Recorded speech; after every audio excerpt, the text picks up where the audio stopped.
شاد باشی ما را بپذیرید. دوستان عزیز، مهمانان گرامی قدر، هواداران اصیل ورزش نیاگان و اشتراکچیان نخستین مسابقه بین المللی گشتین ملی گشتینگیری. Добрый вечер, уважаемые дамы и господа!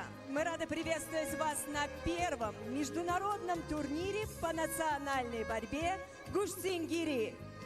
شایسته افتخار و سرفرازی هر یک فرد تاجیک است که بار نخست از تاریخ پیدایش گشتین ملی گشتینگیری، مسابقه بین المللی در این رشته ورزشی سنتی خلق تمدن آفر تاجیک برای دریافت جام شهر دوشنبه در روز تجلیل یکی از جشن‌های بانفوذ عید وحدت ملی برگزار می‌گردد.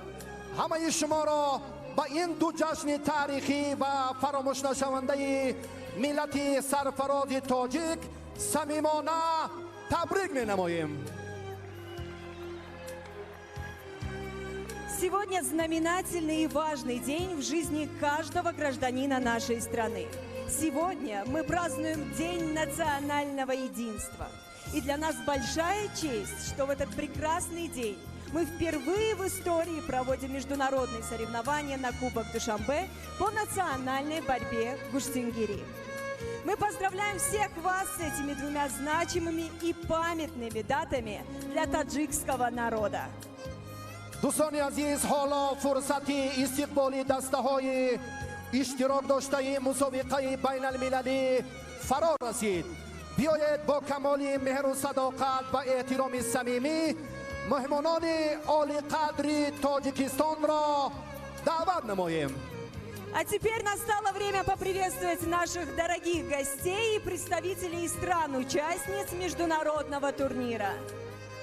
نقش داوران در برگزاری مسابقات و شفاف جریان گرفتن آن خیلی بزرگ است. حالا نخستین شدن نفران مسئولیت بزرگی به ذمه داشته را پیشواز میگیریم. Поприветствуем представителей самой ответственной профессии в спорте, наши уважаемые судьи.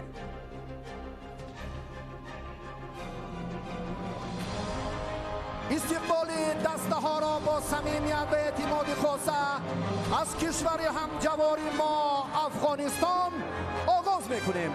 Встречайте представителей команды нашей соседской страны Афганистана. اولین شده دسته کشوری با ما دوست اندر میدان خواهد شد. حالا نماینده جمهوری بلاروس را با کفکوبی های پرموج و بردوام شما استقبال میگیریم. Поприветствуем наших уважаемых представителей Республики Беларусь. در نخستین مسابقه بین المللی ورزشکاران معروف فدراسیون روسیه هم شرکت دارند که آنها را نیز صمیمانه خیر مقدم میگوییم. Также в первом международном турнире по национальной борьбе принимают участие известные спортсмены Российской Федерации, которых мы искренне приветствуем. پهلوانان جمهوری قزاقستان هم در این مسابقات نخستین اشتراک دارند که با استقبالشان یک کفکوبی میکنیم. Сердечно приветствуем борцов из Республики Казахстан. ورزشکاران کشور با ما دوستی قرقیزستان است. در تنتنه عید گشتین ملی مردم تاجیک اشتراک دارند. خوش آمدید. На грандиозном празднике национальной борьбы Гуштингири в Таджикистане также участвуют и представители нашей братской республики Кыргызстан. Встречаем! منتخب جمهوری همجوار ازبکستان را هم با نیروسنجی های پهلوانان همراه خواهیم کرد. Настало время тепло встретить и наших соседей из Узбекистана. با سرفرازی و احترام خاصه نمایندگان کشوری تایپی چین را به میدان دعوت می‌نماییم. Также с большим уважением приветствуем представителей китайского Тайбэя. نمایندگان کشوری با ما هم زبان و هم فرهنگ ایران را نیز با صمیمیت خاصه استقبال می‌گیریم. Поприветствуем и наших уважаемых гостей из Ирана.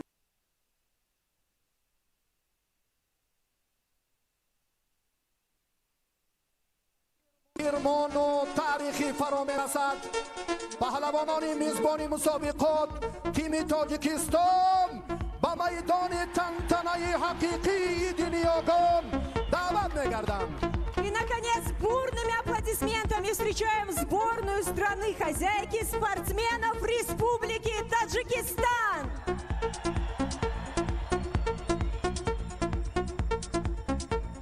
همه مهمانان گرامی را به سرزمین همیشه بهار و آفتابی تاجیکستان عزیز خوش آمدید گفته تشریف پهلوانان را به پایتخت وطن محبوبمان شهر دوشنبه در استقبال عید وحدت ملی خیر مقدم میگوییم. Еще раз приветствуем всех гостей в нашей солнечной, высокогорной стране. Добро пожаловать в Таджикистан! Добро пожаловать в Душанбе!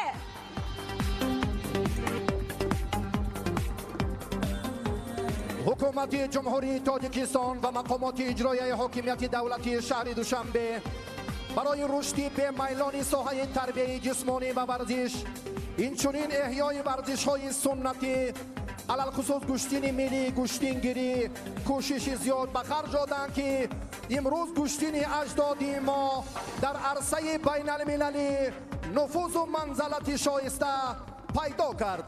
با درک این معنی آرزوی چندین نسل مردم تاجیک امروز جامعه عمل پوشید که در این سمت اقدام‌های فدراسیون گشتین ملی گشتینگیری تاجیکستان و کمیته کار با جوانان و ورزش نزد حکومت جمهوری تاجیکستان بی‌نظیر است. Правительство Республики Таджикистан и Хукумат города Душанбе всегда поддерживают развитие спорта в нашей стране. В частности, развитие национальных видов спорта. Благодаря этому сегодня наша национальная борьба завоевала достойную репутацию и престиж на международной арене. Так сбылась многовековая мечта таджикского народа.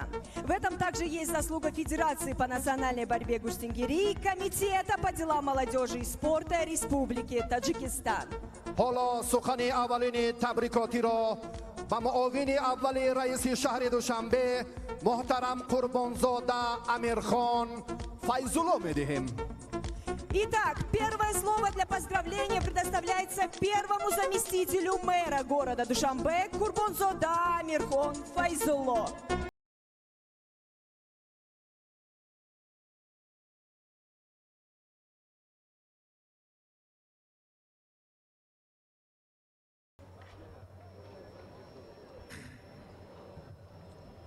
حاضرین گرامی ورزشگران محترم با سرفرازی شما را از نام رئیس شهر دوشنبه محترم رستم امامعلی با 24مین سالگرد روز وحدت ملی و با مراسم افتتاح مسابقه بین المللی گشتین ملی گشتینگیری تبریک و تهنیت می نمایم.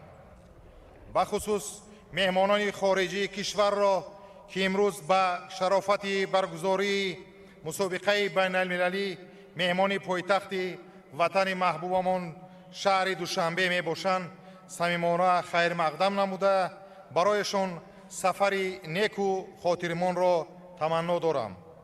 سال جاری برای مردم کشور خاصه ساکنان پایتخت سال تاریخی و خاطرمان محسوب می یابد.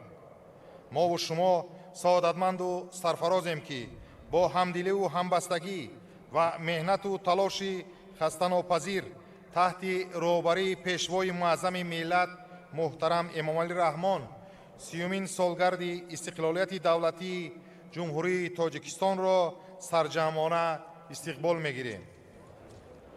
دوام سالهای صاحب استقلالی وحدت ملی که با تلاش‌های پیگیرانه اساسگذار صلح و وحدت ملی پیشوای ملت پرزیدنت جمهوری تاجیکستان محترم امامعلی رحمان به دست آمده است. همچون رمز پیروزی و خوشبختی به مردم تاجیک نیرو توانی نو بخشید در قلب هر یک ساکن کشور شعله امید را به فردای آباد و آسوده فروزان نمود و قلب‌های خرد و بزرگ مملکت را پر از شادی و فرح گردانید. حاضرین ارجمند مهمانان عالی قدر، بار نخست است که با تشبث مقامات اجرایی حاکمیت دولتی شهر دوشنبه و دستگیری به واسطه رئیس شهر محترم رستم امامعلی مسابقه بین المللی اید به گوشتین ملی گوشتینگیری برای دریافت جام شهر دوشنبه با اشتراک پهلوانان جمهوری ازبکستان، قزاقستان، قرقیزستان، ایران، فدراسیون روسیه، بلاروسیا، آذربایجان، افغانستان، جمهوری خلقی خیتای و تاجیکستان برگزار می‌گردد. اشتراک شما ورزشکاران ارجمند و یکی از تنتنه‌های روز وحدت ملی جشن ورزشی مسابقه بین المللی گوشتین واقعا امروز با دوستی و برادری و همبستگی و یکدلی خلقیت و ملت‌های سیاره شهادت داده انعکاسگری واقعی قاصد صلح و دوستی بودن ورزش می باشد. ساکنان مهمانان پایتخت، دوستان عزیز، دوشنبه گهواره احیای ملت تاجیک، یگانگی آرمان‌های تاجیکان و همه تاجیکستانیان اعتراف گردیده است. از این لحاظ در دایره برنامه‌های سازنده‌اش مقامات اجرایی حکومت دولتی شهر دوشنبه در آینده نیز برای استراحت و فراغت و با تشکل طرز حیات سالم مهمانان و ساکنان شرایط ارزنده فراهم می‌آورد. امیدواریم امکانیت‌های فراهم شده امروزه در ساحه‌های گوناگون برای برگزاری مسابقه و چهاربینی‌های سطح بین المللی و جهانی من بعد زمینه خواهد گذاشت. در فرجام بار دیگر مهمانان و ورزشکاران را از خارج کشور به دوشنبه آفتابرویه صمیمانه خوش آمدید گفته خواهان لحظه‌های فراموش نشونده و بهترین میباشم. بگذار شما ورزشکاران همیشه تنصیحت و غالب باشید و با مهارت و ملکه‌های ورزشی شرف و افتخار کشور را در سطح بین المللی حفظ نموده برای دوستی و یکدیگری خوشحالی و سالمی انسان‌های سیاره سهمگزار باشید.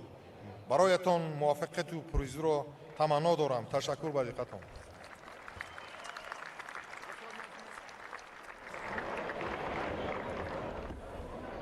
دوستان عزیز، سخن نوبتی تبریکاتی به رئیس کمیته کار با جوانان و ورزش نزد حکومت جمهوری تاجیکستان محترم رحمانزاده عبدالله قربانعلی داده می شود.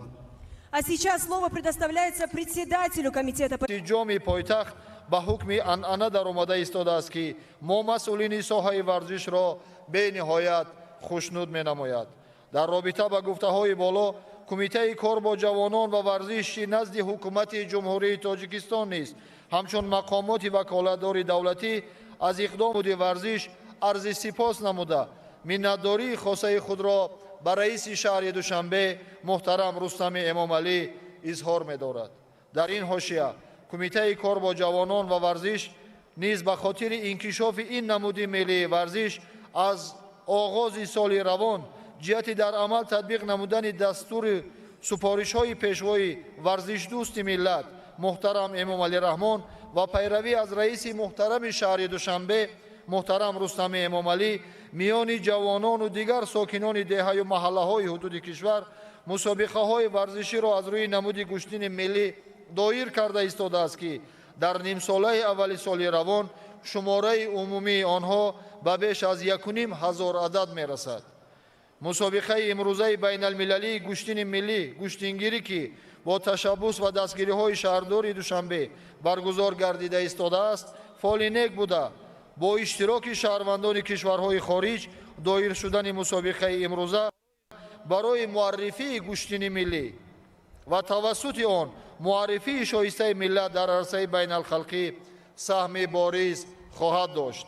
از این رو من میخواهم بار دیگر به مهمانان عزیز برای پذیرفتن دعوت جانب تاجیکستان اظهار تشکر نمایم. ورزشکاران ارجمند، از جانب مسئولین برای در سطح ضروری رقابت نمودن شما پهلوانان تمام شرایط مساعد فراهم آورده شده است. تنها از شما رقابت‌های سالم نشان دادن است. بگذار در این چاره‌بینی بهترین ها غالب برآیند. سعادتمند و پیروز باشید. سپاس و تشکر حالا سرود ملی جمهوری تاجیکستان صدا می دهد. از همه شما حاضرین ارجمند با کمال احترام و صداقت شایسته خواهش میکنیم که از جایهای خود برخیزید. Уважаемые дамы и господа, просим встать вас с мест. Звучит гимн Республики Таджикистан.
مسابقه بین المللی گوشتین ملی گوشتینگیری برای دریافت جام شهر دوشنبه بخشیده به روز وحدت ملی شده اعلان می‌نمایم.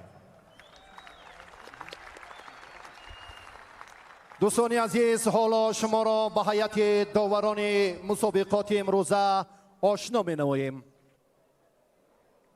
Давайте познакомимся с судьями сегодняшнего турнира.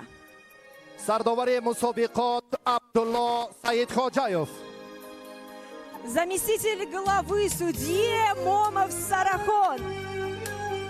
و همچنین سرکاتب مسابقات زاکر سالیف،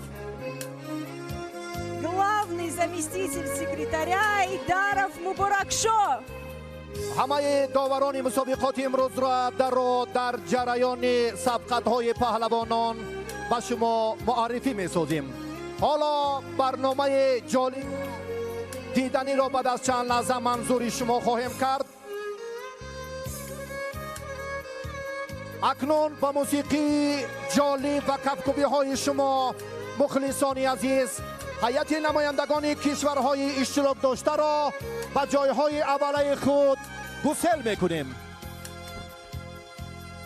Под музыку и бурные аплодисменты проводим наших гостей занять свои почетные.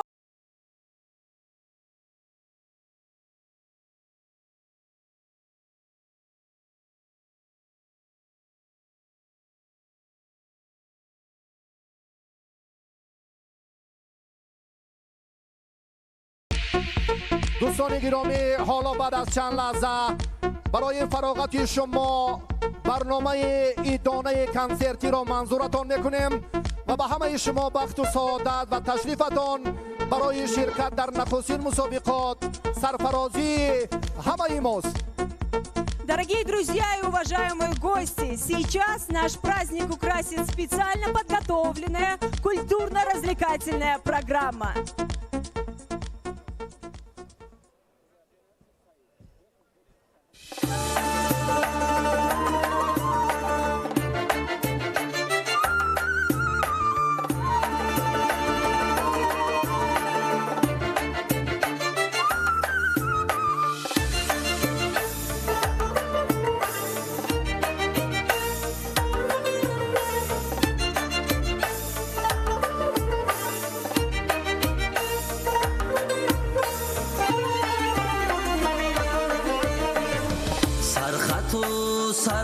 ثروت و سرمایه اینسان وطن است.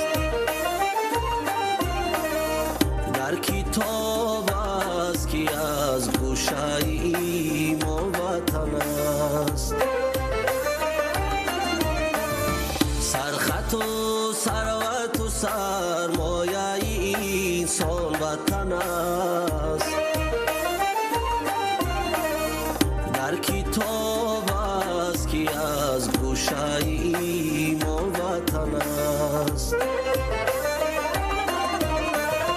لذتی خاکی وطن، لذتی گذاری بهشت.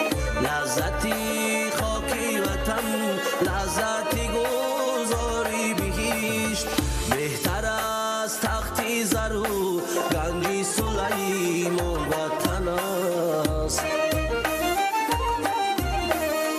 در کتاب است که از گوشه ایمان وطن است.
حسرت و ارمان وطن است. در کتاب است که از گوشه ایمان وطن است.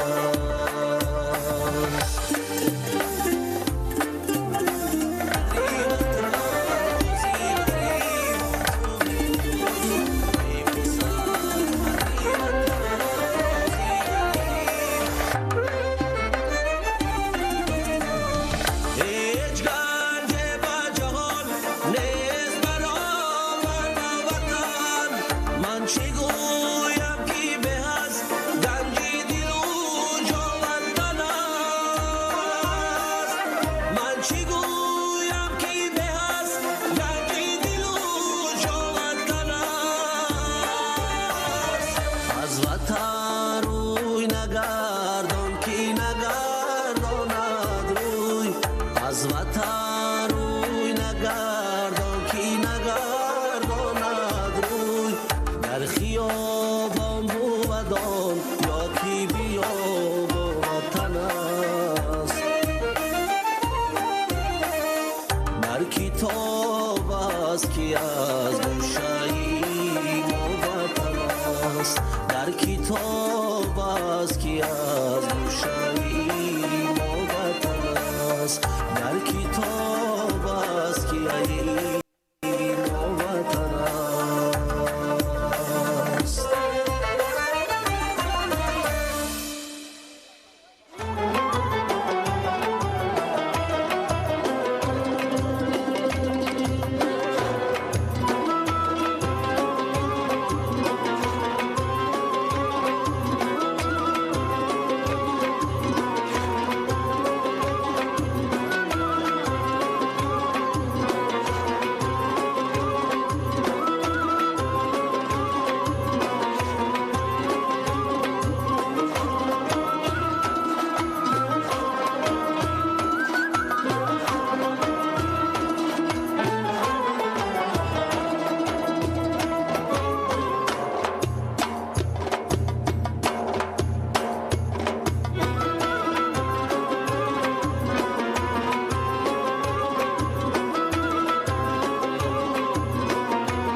сердце мне покой взяла.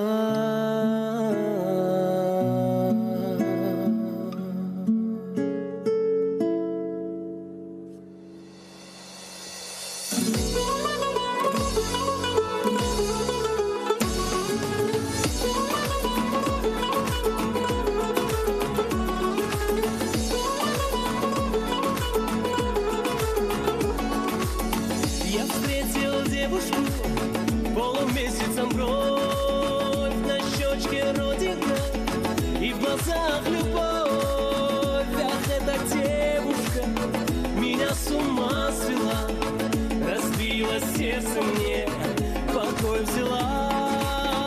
Ах, эта родинка меня с ума свела, разбила сердце мне, покой взяла.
Родинка и в глазах любовь. Ах, эта девушка меня с ума свела, разбила сердце мне, покой взяла. Ах, эта родинка меня с ума свела, разбила сердце мне, покой взяла.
ورزش ورزش ورزش ورزش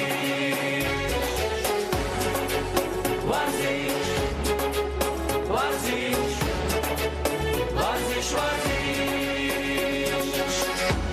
ما نسلی جوانی این دیاریم بر میهن و بر میلت خود ارج گذاریم ما نسلی جوانی این دیاریم بر میهن و بر میلت خود ارج گذاریم ورزش شرف و ننگی وطنداری اصیل است ورزش شرف و ننگی وطنداری اصیل است سوگندی با نامی وطن تن تن نداره سوگندی با نامی وطن تن تن نداره ورزش ورزش ورزش شرفی ماست ورزش ورزش پیروزی هدفی ماست ورزش ورزش ورزش شرفی ماست ورزش ورزش پیروزی هدفی ماست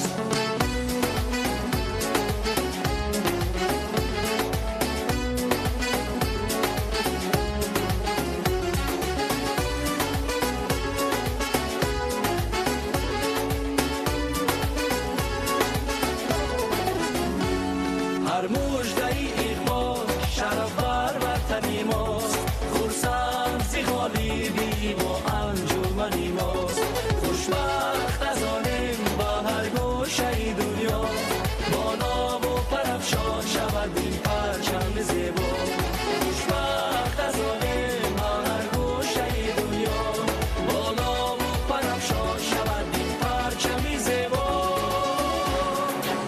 ورزش ورزش ورزش ورزش ورزش ورزش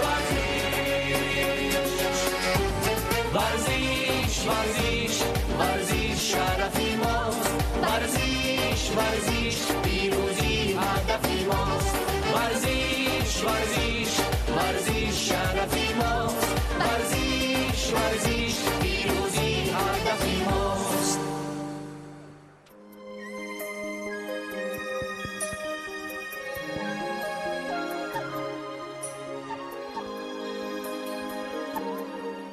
دوستان ارجمند مخلصان گشتین ملی شایسته افتخار است که اولین مسابقات بین المللی گشتین ملی گشتینگیری را 3 نفر داور درجه بین المللی کوروش علی از جمهوری ایران چانگ کایافنگ از تایپی چین سیراجدین چاریوف از ازبکستان حکمی میکنم. Уважаемые друзья, давайте поприветствуем наблюдательную комиссию международного турнира в лице Куруша Али из Ирана, Чан Кайфэнг из китайского Тайпея и Сироджидина Чориева из Узбекистана.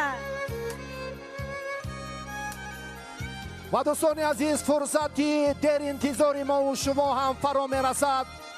حالا اولین جفتی سبقت های انفرادی را در وزن های خاص به این مسابقات اعلان میکنم.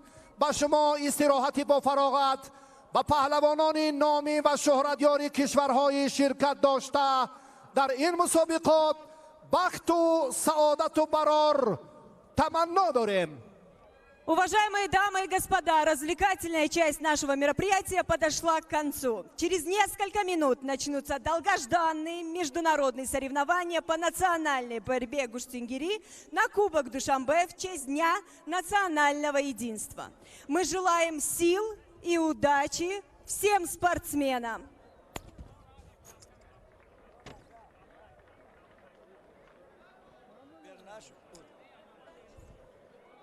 السلام علیکم دوستان و هواداران گشتین ملی. اینک با گلم رقم 1 دعوت کرده می شود نماینده شهری دوشنبه فردوس اولیموف و نماینده شهر نوایی تابع مرکز شهباز سعید ابراروف. در گلمی رقم 2 دعوت کرده می شود نماینده شهر کولاب سعید شاه رحمت اللهیف و نماینده ولایت مختار کوهستانی بدخشان قایم شکرانов. داوری بالای گلیم رقمی 2 نماینده منطقه رشت جمهوری تاجیکستان رحمان علی شریفov. داوری کنجی داوری درجه بین المللی نماینده جمهوری ازبکستان سیراج‌الدین چاریov و داوری درجه بین المللی سهراب بازارov. گلیم رقمی 1 داوری بالای گلیم نماینده جمهوری تاجیکستان علیبک دلشادزاده. داوری کنجی فیض‌الله حبیب‌الله‌یov و نماینده جمهوری تاجیکستان پرویز جابیرزاده.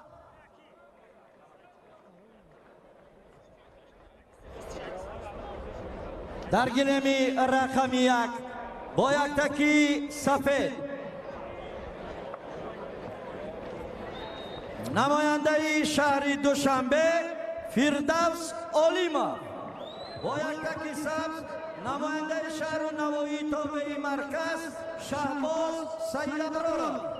در گلیم رقمی 2 با لباس‌های یک تکی سفید سعیدشاه رحمت‌الله با یک تکی سبز نماینده ولایت مختار کوهستانی بدخشان قایم شکرانov. مرحبا.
دوستان عزیز بار دیگر درود میگویم به همه شما چون از مراسم افتتاح دریافتیم که پهلوانان شهرت یار ورزشگران کشورهای هم قزاقستان و فدراسیای روسیه، قرقیزستان و ازبکستان، ایران و افغانستان، تایپی چین در این مسابقات اولین بین المللی گشتین ملی گشتینگیری شرکت دارند.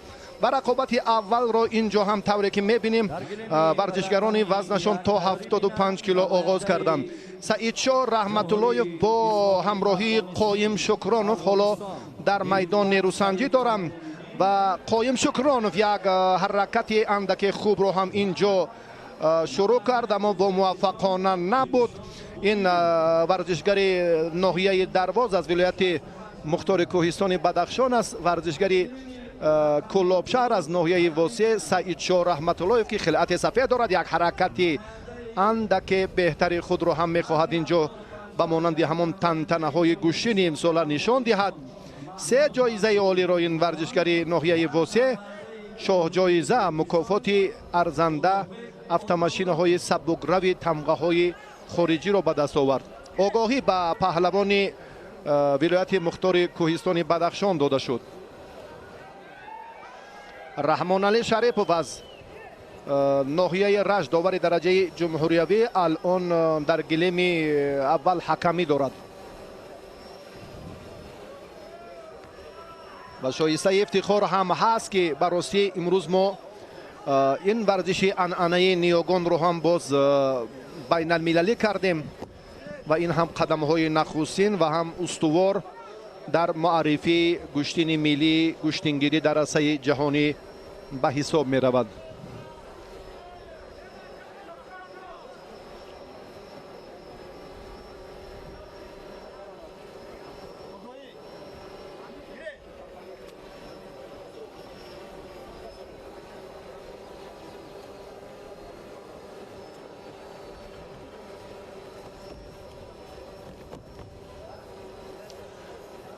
در رقابت پهلوانان الان میبینیم که اینجا هم حلال پهلو باز هم امتیاز اول بدن است. تلاش پهلوانان البته در مبارزه امروز بسیار هم خوب. پهلو و دیگر باره هم داوری کنجی سهراب بازاروف و هم رحمان علی شریفوف این پرتافت رو هم پهلو بهاگذاری کردند. سعید چو رحمت الله یک ورزشگری چون گفتیم که امروز در همان عمل کرده خیلی معمولی سری کتف هنرش هم نتیجه بخش است و اکنون هر دو پهلوانان هر دو ورزشگر هم امکانیتی باز هم اصلاح کردن این نقص و کمبودی های خود رو دارند فکر میکنم و حالا باز هم فرصتی نه چندان بیشتر در اختیار دارند. خواهیم شکرانوف در مبارزه که میبینیم اندکی باز هم خطاگیش رو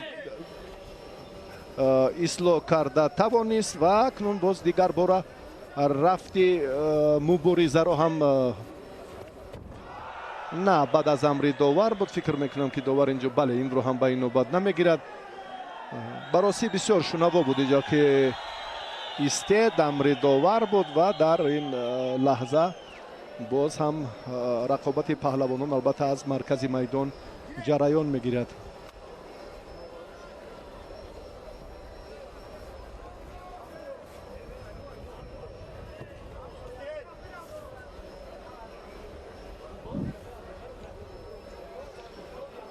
دقیقه آخرین مبارزه در دوره اول چون دیدیم که اکنون غالب اینجا با میرزا جمیل رمضانوف نیروسنجی میکند. از این خاطر حالا خواهیم شکرانوف اندکی فعالتر شد وقت انجام یافت. با همین ترتیب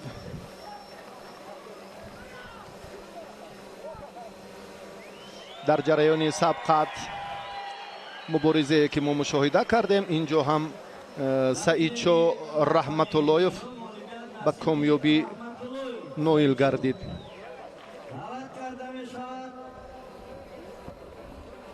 محمود عبدالمنان جمهوری اسلامی افغانستان Ulug'bek Orxonmurodov Jumhuriy O'zbekiston Rais oxirgi g'olibiyat nasibi Shahdoz Saidamurorov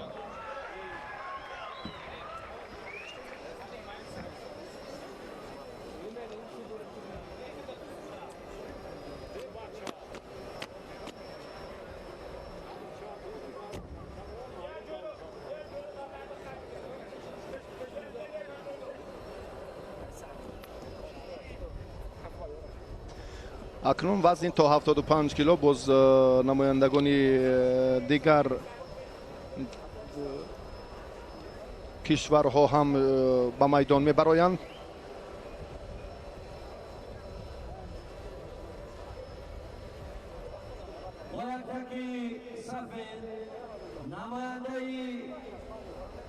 جمهوری اسلامی افغانستان دیوبند سعید کمال‌الدین و یکتکی سبز نماینده جمهوری ازبکستان دلشاد بوریев.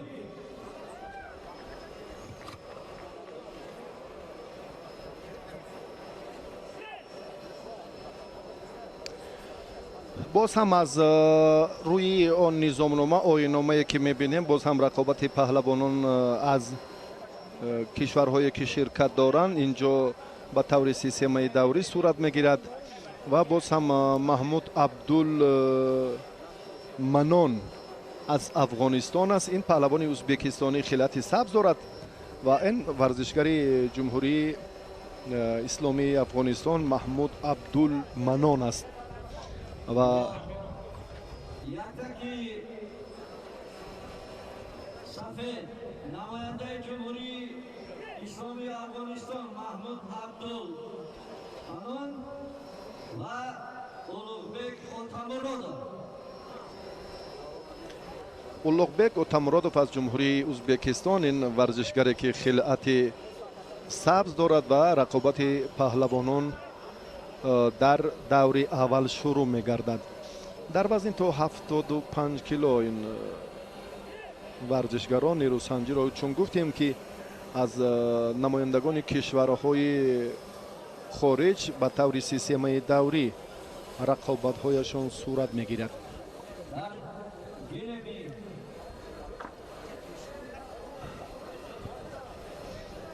حالا اندک توقف شد تا به آغاز این مبارزه یک لحظه که ما انتظار می‌شویم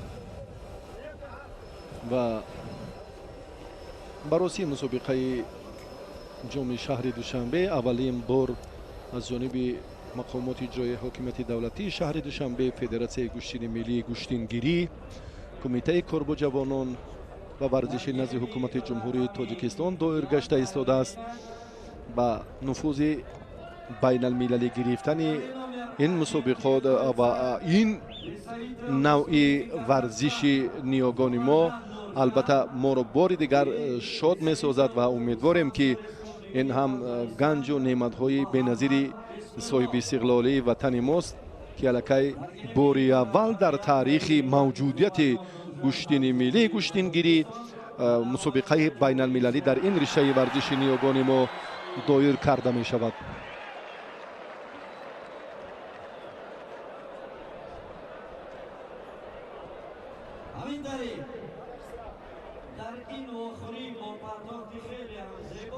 خسرو شایف داوری درجه جمهوریوی از شهر کولاب امر کرد که رقابت پهلوانان آغاز گردد. 5 دقیقه سبقت صورت میگیرد. امتیازها را گفتیم که بدن پهلو حلال است و ابتدا پهلوان ازبکستانی چون حرکت اندک باز هم خوب رو هم اینجا منظور نمود.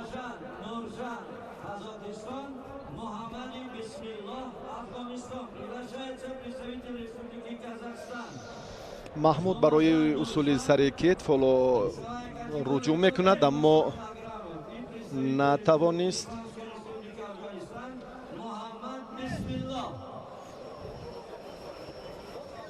پهلوان جمهوری افغانستان اندک بد دفاع تکیه دارد براستی.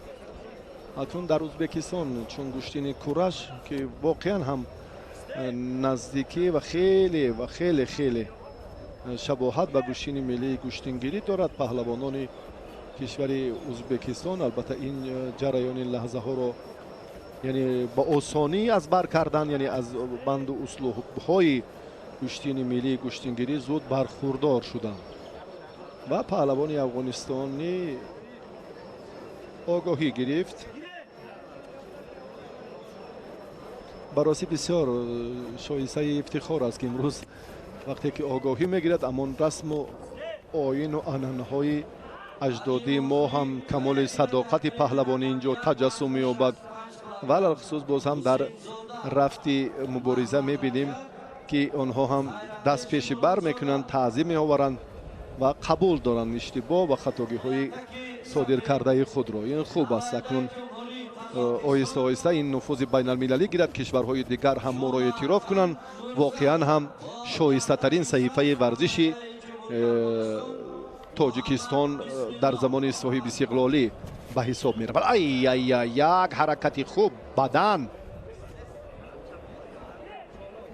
پهلوانی ازبکستان خیلی خوب جرأت کرد.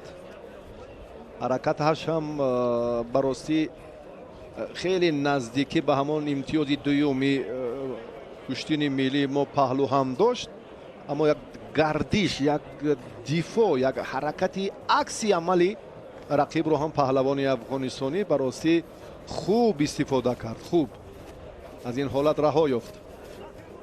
اکنون از این ورتا باز هم ببینید که خیلی هم جسوری اولوغبک رو میبینیم. اوتامورودوف اولوغبک خلعت سبز دارد. پهلوانان در وزن تا 75 کیلو نیروسنجی دارند.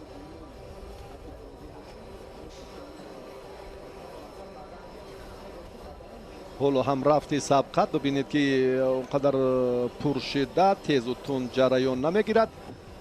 باز هم دیگر باره اولوغبک یک حرکت خوبی خود رو هم خواست نشان دهد.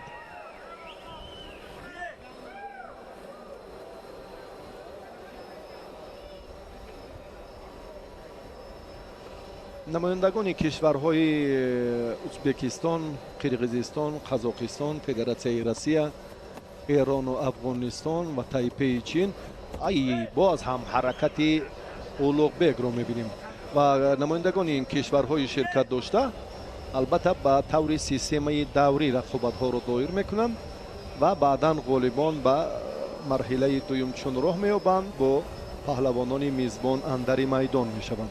همین از ترتیب نیروسنجی ورزشگران در نخستین مسابقه بین المللی گشتین ملی گشتینگیری.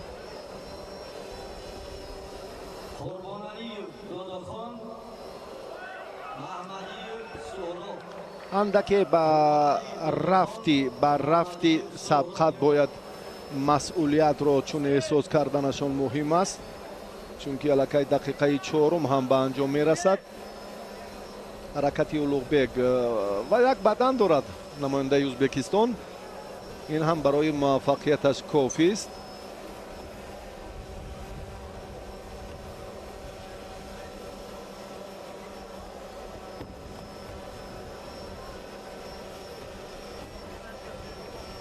یک بسیار همین پهلو اولوغبک خوب حرکت کرد. اوتامورودوف براستی از اشتباهی رقیبش در دقیقه آخرین استفاده کرده توانست.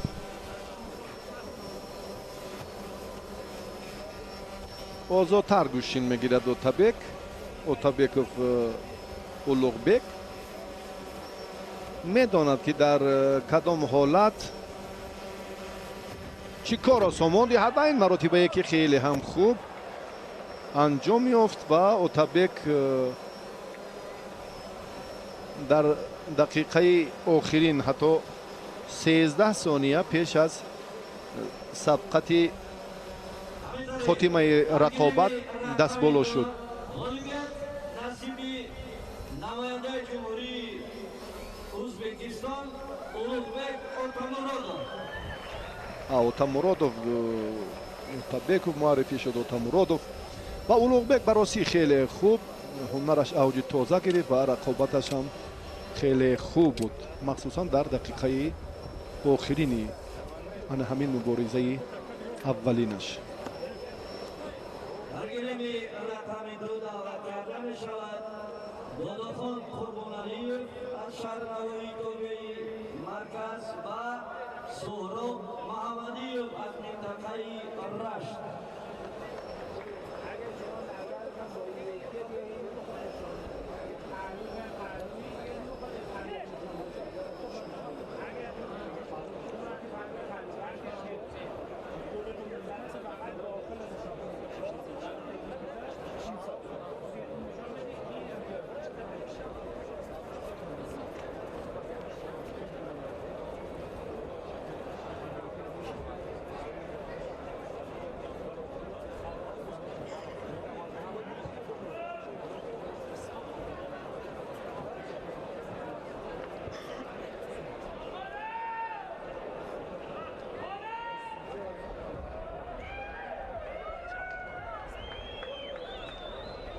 تکی سفید نماینده جمهوری تاجیکستان داداخان قربانعلیев با یک تکی داداخان قربانعلیев تاجیکستان سهراب محمدیев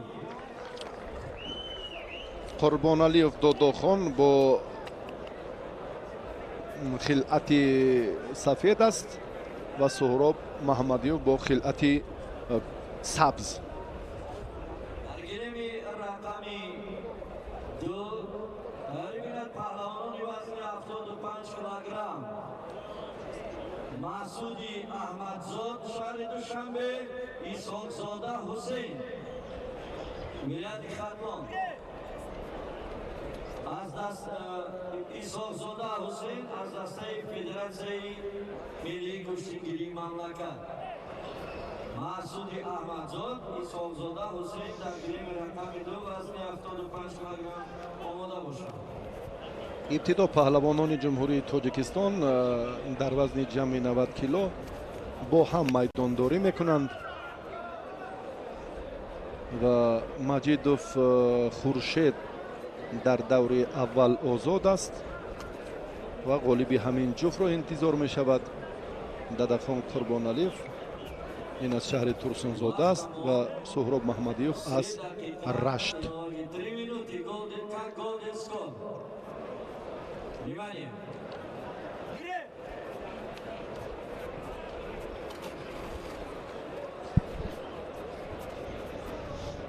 هر دو پهلوان برای احتیاطکارانه مبارزه برده ایستادند.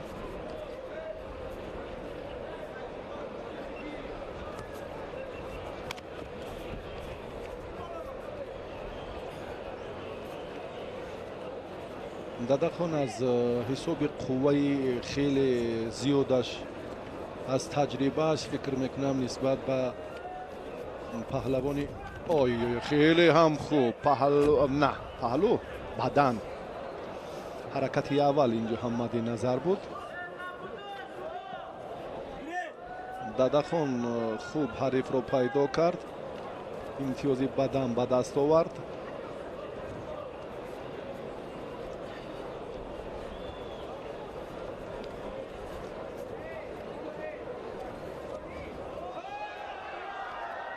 دیگر بار در این لحظه هایی که میبینیم باز هم چست و چالاک بودن داداخان به سن سالش نگاه نکرده. پهلوانی 32 ساله شهر ترسونزاده خیلی هم جسارت میکند و سهراب محمدیев هم در شهر بغداد این سال هم در اکثر مسابقه های دیدیم برای مکافات یالی جایزه هم مبارزه برده بود، هرچند که ناکام شد تا جای ما میداریم. در 3 مسابقه که 108 جمهوریوی بود و اکنون در گشتین ملی حالا این دو پهلوان گران وزن تاجیک رقابت اولین خود را آغاز کردند. برای داداخان اندکی حرکت هایش افضل ترند از حساب تجربه که دارد و این تجربه رو خوب استفاده میکند. ببینید و فاصله و پهلو داداخان در فرصت های مناسب بسیار هم چوبکی را ببینید بر زبان حلال اشاره شد و واقعا هم داداخان در این جریان این را ثابت کرد و پرتافتش حلال بها گذاری شد.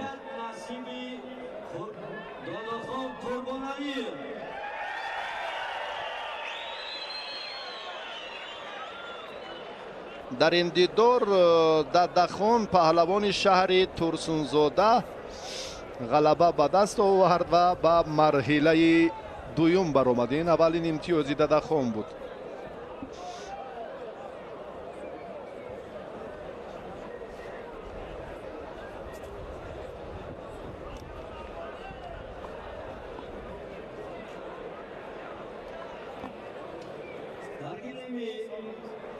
رقم دو دعوت کرده می شود محسودی احمدزاد شهر دوشنبه و نماینده فدراسیون ملی کشتیگیری حسین اسحاقزاده. مرحمت.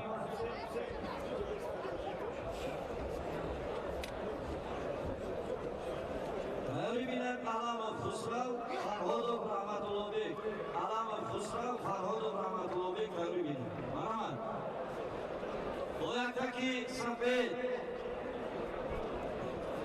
مسعودی احمدزاد، باید سبز حسین اسحاقزاده. مسعودی احمدزاد این پهلوان از دسته دوشنبه است. حسین اسحاقزاده همین ورزشگر شهر دوشنبه، قبلا در خوتالان در مکتب ورزشی فعالیت خود رو هم خوب، یعنی تمرین های خوب و سری وقتی رو انجام داده بود.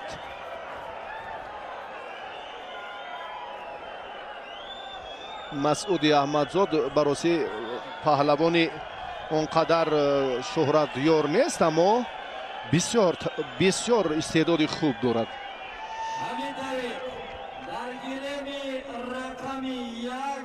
در ناحیه خوالینگ با سعید رحمت الله چگونه هنرنمایی کرد. پهلو اسحاقزاده از این ورزشگر امتیازی تونید. اسحاقزاده برای حسن و حسین برادران واقعا هم هر دو برادر مهارت خوبی گشتنگیری دارند، اما از توصیه فیض‌الدین امیرشایف حسین اندک مهارتش فرق کننده است. من باوری دارم که امروز این چهره آن همان مسئولیت همیشگی خود رو هم در میدان نشان میدهد و باز هم نیروسنجیش از این جالب تر می شود. مسعود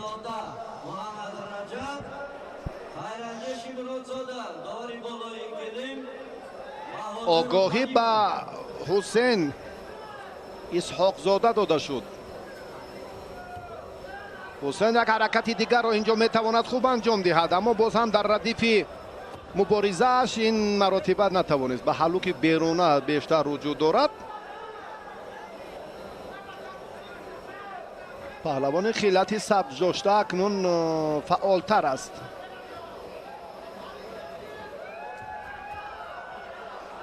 هم پهلو دارد هم آگاهی دارد. حالا وضعیت آنقدر خوب رو هم نمیتواند به میان آورد مسعودی احمدزاد از این حالت. اکنون اندکی باز اندکی آی مسعود یک بدن دیگر پهلو دیگر حلال، سه اندیشه خلاصه عمیق داوران.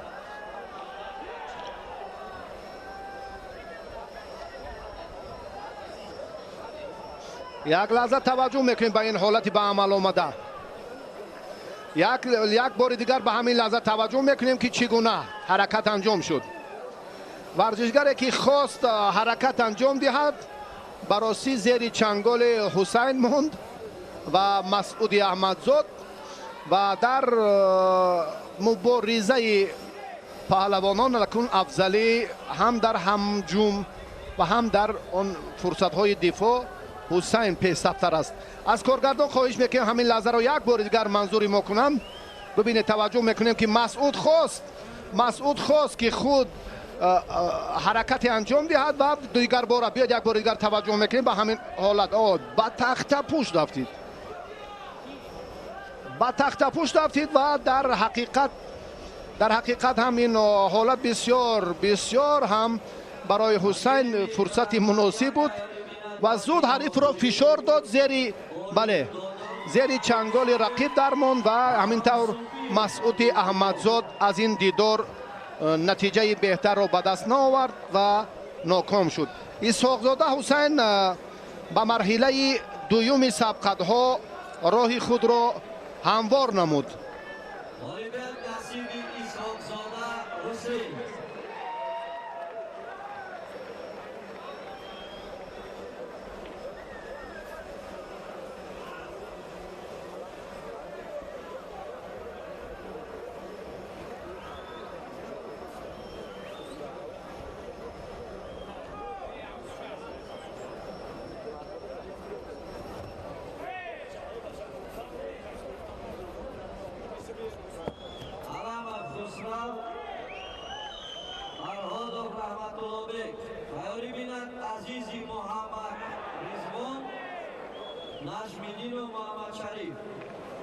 عزیزی محمد رضوان نجم‌الدین و محمد شریف تیاری بینید.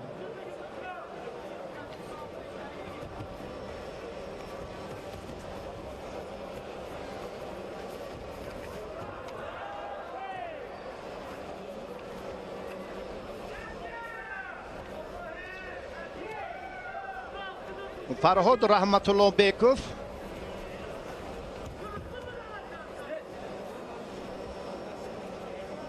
با علامов خسرو حالا در میدانند. این دو ورزشگر جمهوری تاجیکستان در دور اول سبقت‌های انفرادی وزن تا 75 کیلو هر دو قرار دارند.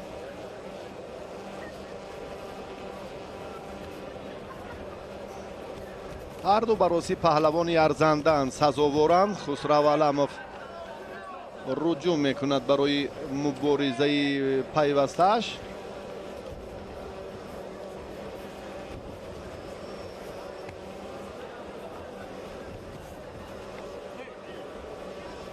خسرو با اصول سری کتف تکیه کرد اما کامیاب نشد. دیگر باره رفتی سبقت رو هم رحمت الله بیکوف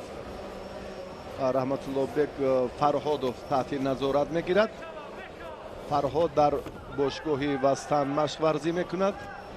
خسرو علامov این پهلوان شهری وحدت باید که با قامتی راست فعالتر گوشتین گیرد، نیروسنجیش اندکی جالبتر باشد، چون که باز هم خوفی آگاهی ها او رو در پیش است. اوی اوی اوی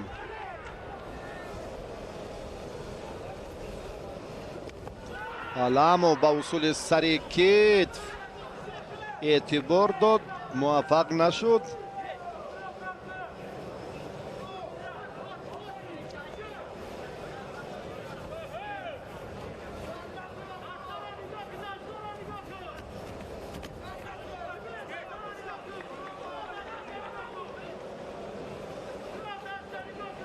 عزیزی بختیار با پهلوان خلعت سبز داشته آگاهی داد. این مسئولیت ورزشگر قامت بلند را باز دوچند میکند. علامov اکنون از سری حسینی فرهادov خوبتر داشت. برای خاتمه با برار اصول سری کتف خسرو موفق نشد. فکر میکنم دیگر راه را باید او جویا باشد. در این اصول کامیاب که نشد حتما باید راه دیگر را پیشه کند.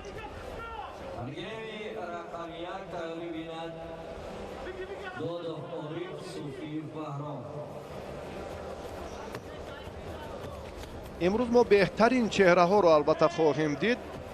گلچین از دو مرحله انتخابی مسابقات با شکوه بین المللی گوشتین ملی آگاهی علامov را تهدید میکند. بله، آگاهی با پهلوانی خلعت سفید داشته. اکنون باز حرکتش را باید که بهرام علامov، چون گفتیم که طریق استفاده اصول دیگر جالبتر کند.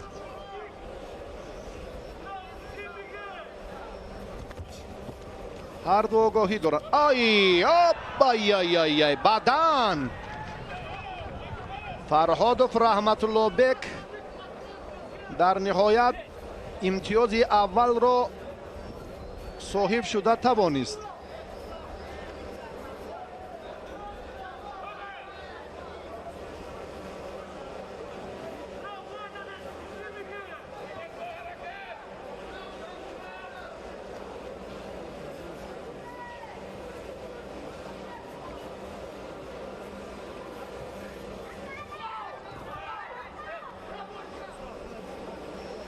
این کوششش آنقدر بهتر نبود. هر دو از میدان بیرون شدند. به گوشتین ملی اکنون باز هم اعتبار زیادتر میگردد. باز هم خسرو کوشش کرد که با موفقانه نیست. اندکی افضلی омодагии ҷисмонии раҳматуллобек намоён мешавад. андаке, аммо ин хотимаи кор нест. 1 дақиқа бештар ҳоло дар ихтиёр дорам. паҳлавонони ҷумҳурии тоҷикистон дар вазни то 75 кило майдондорӣ карда истоданд. аламовро боз ҳам хавфи андаке дигар таҳдид мекунад. танбеҳро дар назар дорам. як ҳаракати хеле хуби боз ҳам раҳматуллобек фарҳодов ҳам дуюмин ҳамун имтиёзи аввалинро дубора мегирад, яъне ду бадан дорад.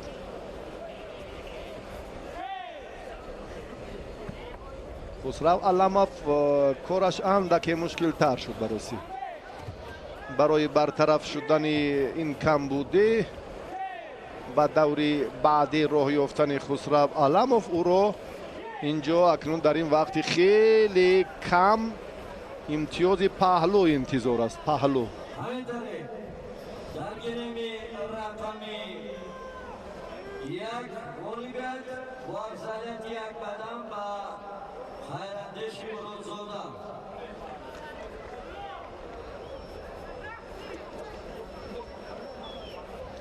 сонияҳои ба шумор то ба хотимаи муборизаи ҳар ду ин паҳлавон.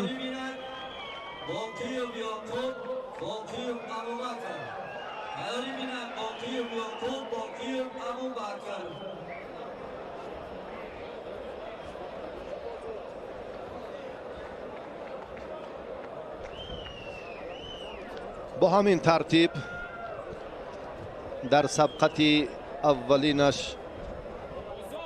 фарҳодов раҳматуллобек ғолиб мешавад.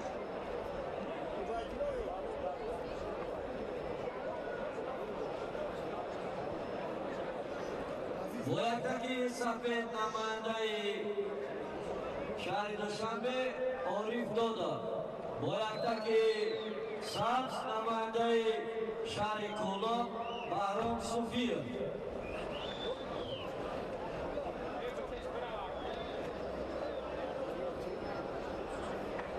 ғоибат насиби фарҳодов раҳматуллобек. паҳлавони хилати сабз дошта бо ду бадан дар ин дидор дастболо шуд ва ба даври дуюм баромад.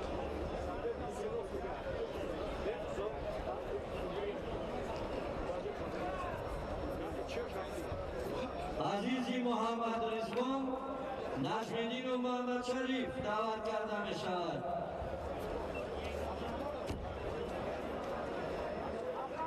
азизи муҳаммад ризвон паҳлавони суғдӣ бо муҳаммадшариф наҷмиддинов акнун майдондорӣ хоҳанд кард. ин паҳлавон намояндаи суғд аст.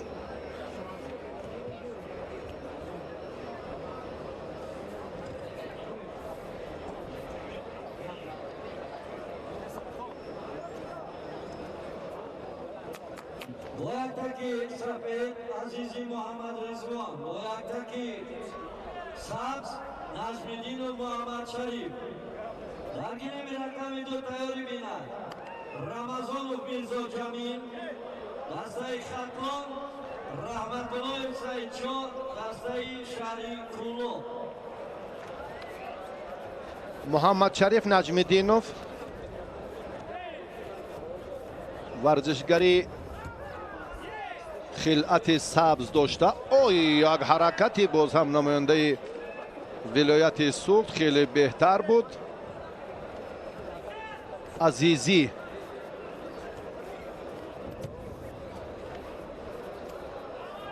муҳаммад ризвон бароси дар хусуси маҳорат ва тақвияти ҳунараш он қадар маълумот надорем ва бо ҷаҳонпаҳлавон муҳаммадшариф наҷмиддинов қуввозмоӣ дорад.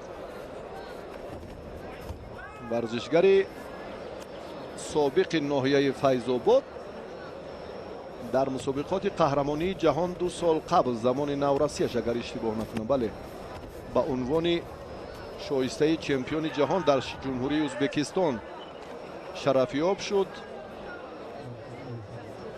برای آینده خوب دارد. رقم 1 می‌بینید باقیوب یعقوب، باقیوب ابوبکر. مبارزه پهلوانان باز هم پرشیده تر می شود. یک حرکت پهلو هست محمد شریف نجم‌الدینov در این جریان خیلی خوب مهارتش را نشان داد، امتیاز دلخواه خود را به دست آورد. حالان که وقت خیلی زیاد است، 91 دقیقه نیروسنجی پهلوانان پشت سر شد.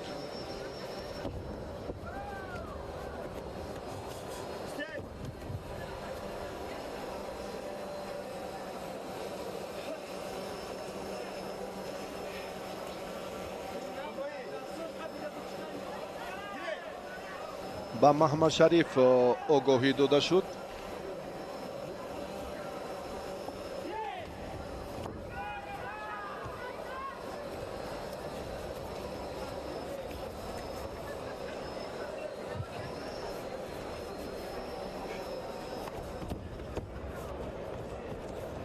پهلوانی سوغدی در دقیقه اول خیلی افضلتر بودن مهارتش رو نشان داد، اما اکنون اشتباه‌هایش زود به نظر میرسند. محمد شریف تحت رهبری رؤوف حکومت مشورزی میکند. باز هم پهلوانی سوغدی رو این لحظه صورت افزایی حرکت این ورزشگر و تلاشش باز هم برای امتیاز دیگر، برای پهلوی دیگر خیلی زیادتر است. محمد شریف رو در نظر دارم، ورزشگری که خلعت سبز دارد. این مکتب ورزشی ناحیه فیض‌آباد رو ختم کرده است و بعداً چون به دانشکده تربیت جسمانی تاجیکستان داخل شد تحت رهبری رؤوف حکومتوف باز مشق ورزی رو ادامه داد. حرکت این پهلوان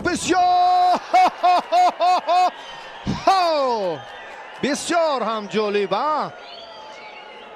در واقع چمپیون جهان بودن خود را ثابت کرده، چون این هم باید باشد.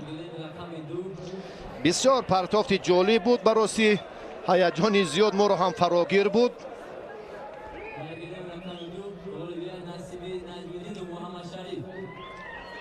محمد شریف در این رقابت غلبه به دست آورد و به دور دوم برآمد.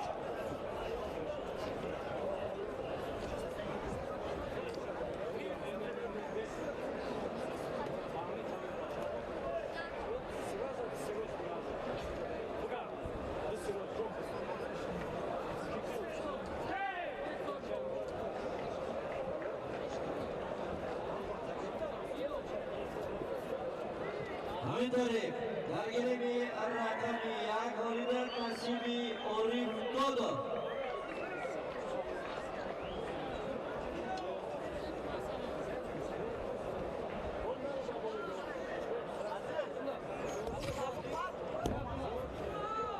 باقیوب یعقوب ولایت مختاری کوهستانی بدخشان، باقیوب ابوبکر دسته خطوان.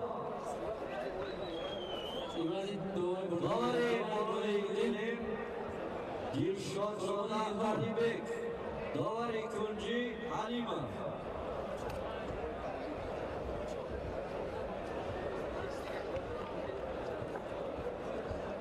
از طرف دستی راستی دوباره بلکتکی سفید رمضانوف میرزا جمیل، داوری کنجی از طرف دستی چپ اسکندر یوبای، بلکتکی سبز رحمتالله سعیدچو رحمتالله پهلوان ناحیه وسه غلبه‌اش رو در دوره اول به دست آورد. بله در مقابل قایم شکران غلبه‌اش ноил шуд ва Рамазонов дар даври аввал озод буд.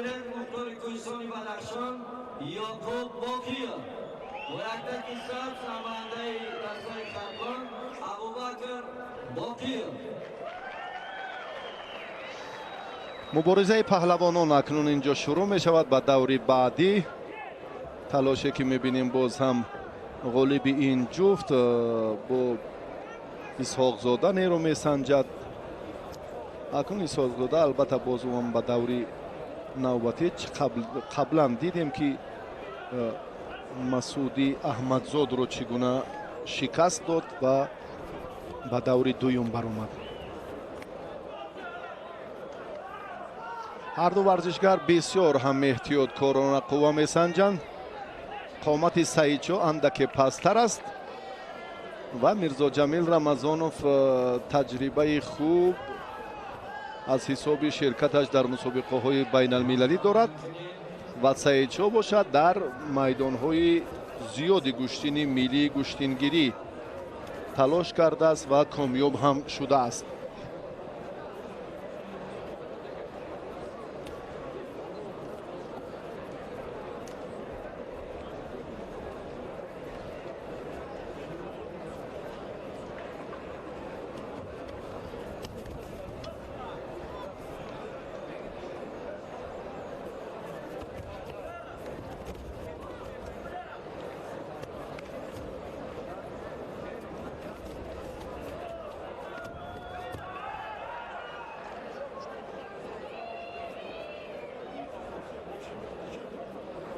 рақобатро боз паҳлавонон акнун идома хоҳанд дод.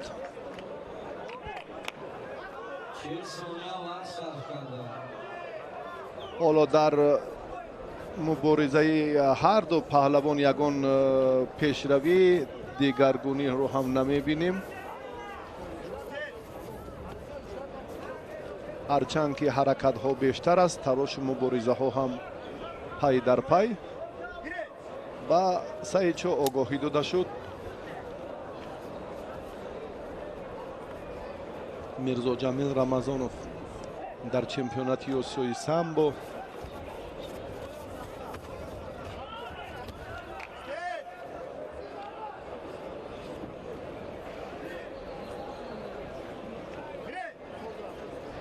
дар гӯштини ҷудо ҳам дар мамлакат ва бештар инҷо агар боз ҳам саҳифаҳои дурахшони варзиши ин паҳлавонро варақгардон кунем, хеле ҳам аз ҳисоби ширкаташ дар мусобиқаҳои мухталифи ҷумҳурӣ ва берун аз кишвар ҳам дар чемпионати Осиёи самбо ҷоиза додааст. ва Саидчо бароси берун аз Тоҷикистон он қадар шӯҳрати хоса пайдо накардааст, чунки паҳлавони бароси мардумӣ ҳастанд.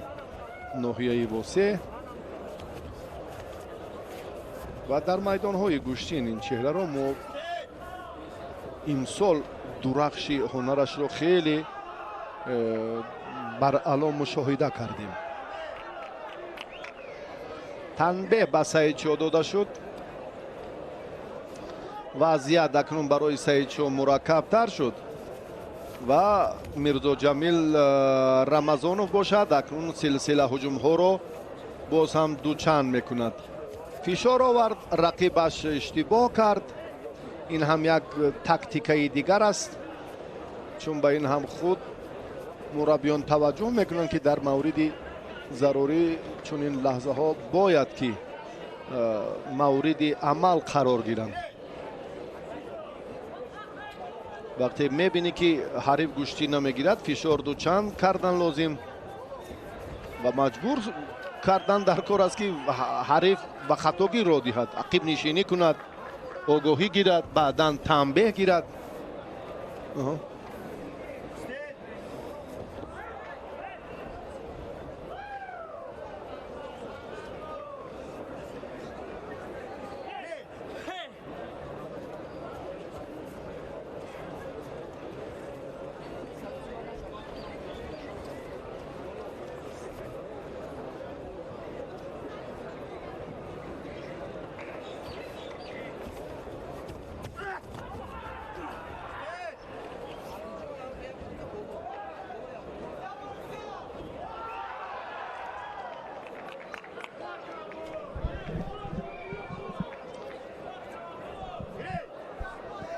پهلوان خلعت سفید داشته گفتیم که از حسابی حمله های زیادش باز حرکت دیگر خیلی سعید شو میرزا جمیل. انا چون این رقابت باید که خیلی بهتر باشد. هر دو هم صمیمیت احترام یکدیگر رو پاس میدارن. بله در میدان با میرزا جمیل آگاهی داده شد. دقیقه آخرین آی آی آی آی آی آی پهلو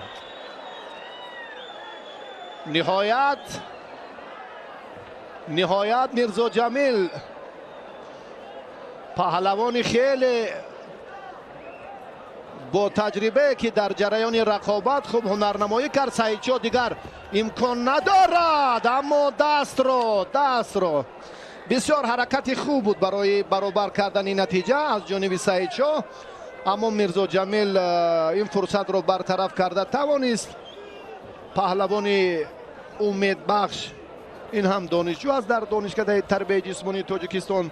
هیئت مکمله که چون ما در همین وزن دیدیم باز هم پهلو حلال با محمد شریف نجم‌الدینوف.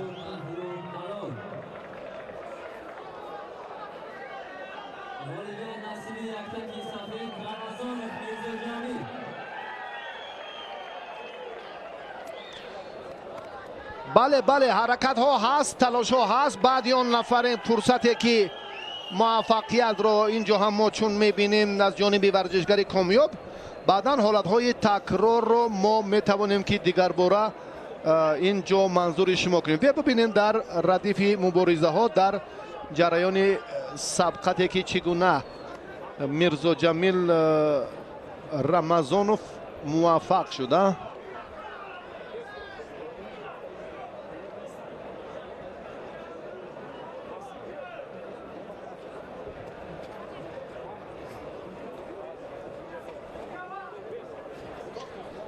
خیلی فضای متنتن مخلصان سرشمار اکنون بسیار هم در این روز تاریخی، در روز وحدت ملی و بار اول برگزاری مسابقه با نفوذ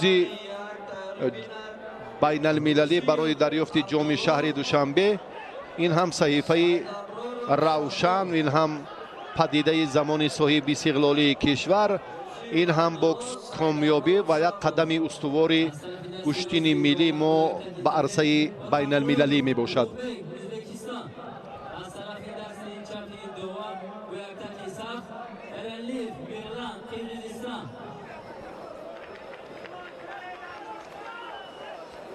پهلوانان وزن تا 65 کیلو حالا میدانداری خواهند کرد.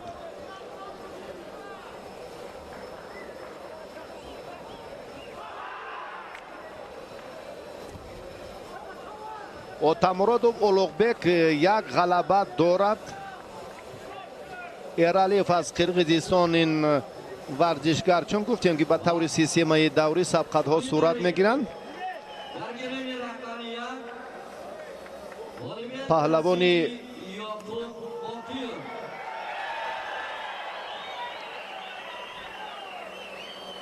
پهلوان خلعت سبز داشته آگاهی گرفت.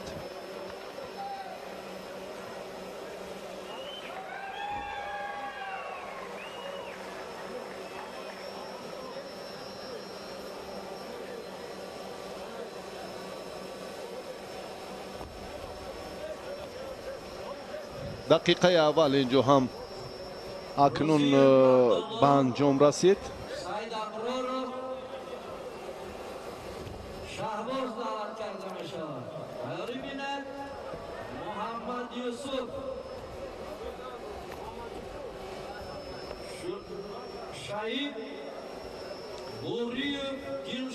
اتامرادوف پهلوان خلعت سفید داشته است. نماینده ازبکستان با خلعت سفید است. ایرالیف با خلعت سبز.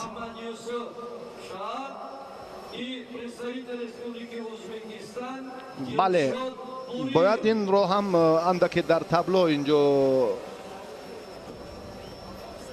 نادرستی است، فکر میکنم که اصلاح می شود. نماینده ازبکستان خلعت سفید دارد، برعکس پهلوان ازبکستان با پیراهن سفید است. نماینده قرقیزستان ایرالیوف با خلعت سبز.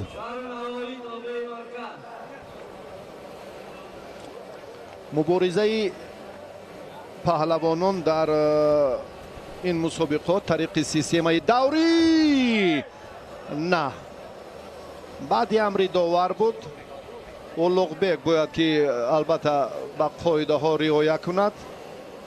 نماینده قرقیزستان رو ببینید. ایرالیوف اینجا هم اکنون خطاگی هایش شروع شدند، چون که اولوغبек فشارش مبارزش در رفت این سبقت مقابل رقیب دویمش هم خیلی زیاد شده ایستاده است.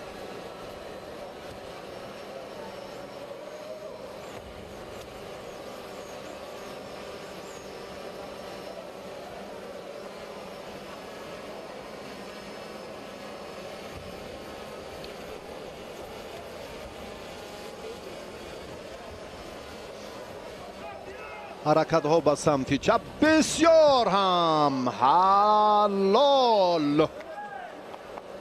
پهلوان ازبکستان اولوغبek اتمبکوف انا همین چهره خلعت سفید داشته، در رقابت دویمش هم غلبه به دست آورد.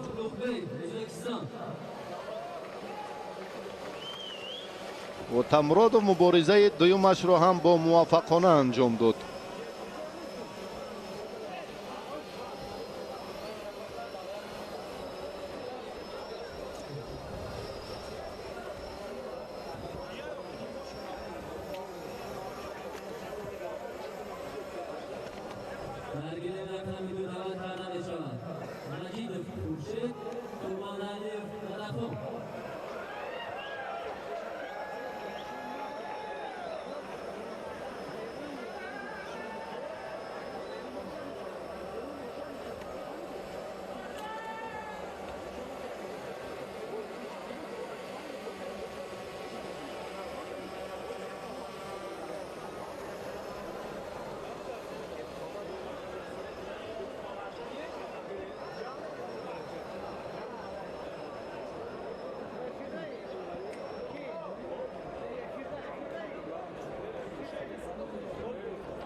دوستانی عزیز بیا توجه میکنیم به رقابت با نیروسنجی پهلوانان وزنشان گران. وزن جمعی 90 کیلو رو حالا ما در میدان خواهیم دید.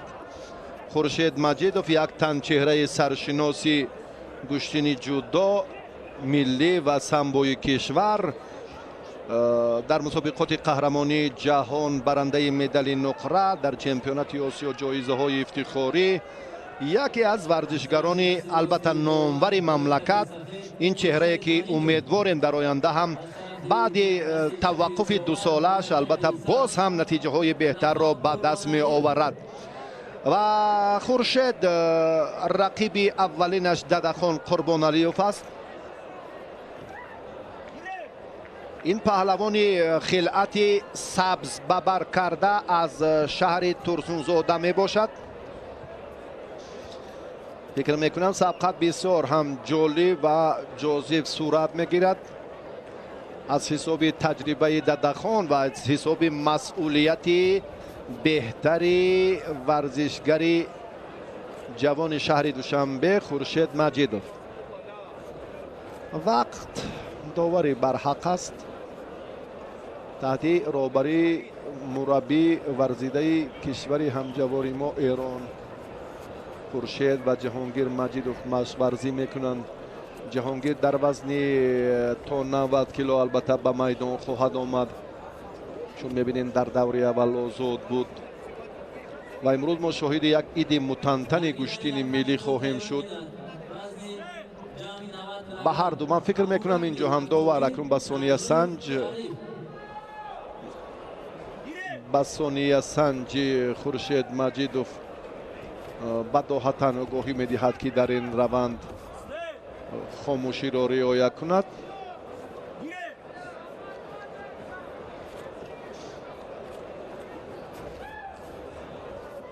دادخان بسیار ملاحظه کارانه، بسیار حرکتی حالا هم دائمی خود را بیشتر با خاص به همین اصول و محبوبیتش هم در میان هواداران گوشتین ملی در تاجیکستان از حسابی استفاده همین اصولی هم سری کتف و هم حلوک همون اسکندری داخله، همین دو اصول را دادخان بسیار خوب استفاده میکند. خورشید باشد وقتی از سر هر دو آستین میدارد برای فرصت مناسبی با خود مقبول را دریافته میتواند برای شکست رقیب. این رو ما نه در یک میدان و دو میدان، بیشتر در اکثر مسابقه ها شاهد بودیم. اما اینجا هر دو چگونه میبینیم حالا موفق نیستند. حرکت خورشید کم اندک افضل تر شد. حرکت کردن لازم است برای به سمت چپ یا راست اینجا بردن رقیب یا دواندن حریف. این باز هم یک ملکه دیگر را تقاضا میکند.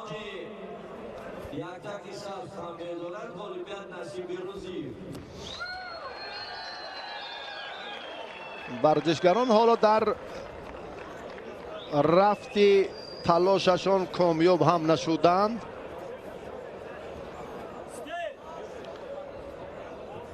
داور اکنون اینجا چون دقیقه سوم رو دیدیم که نتیجه بخش نشد، اشتباه هم نبود، خطاگی ها هم به نظر نرسید، مشورت میکنند.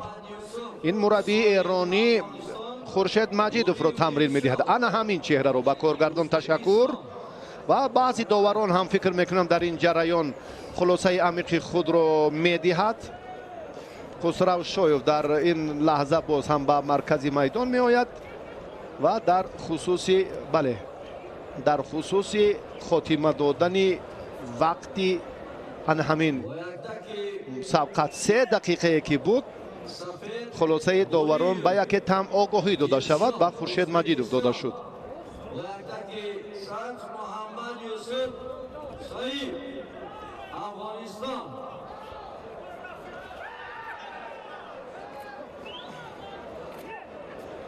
دادخان سین سالش به جای هم رسیده است. ورزشگری 32 ساله شهر ترسونزاده امروز هم بسیار ایستادگری میکند، با جوانان برومند رقابت میکند. خیلی هم تلاشش رو ما در دوره اول با سهراب محمدیوف دیدیم که خیلی ثمر آورد.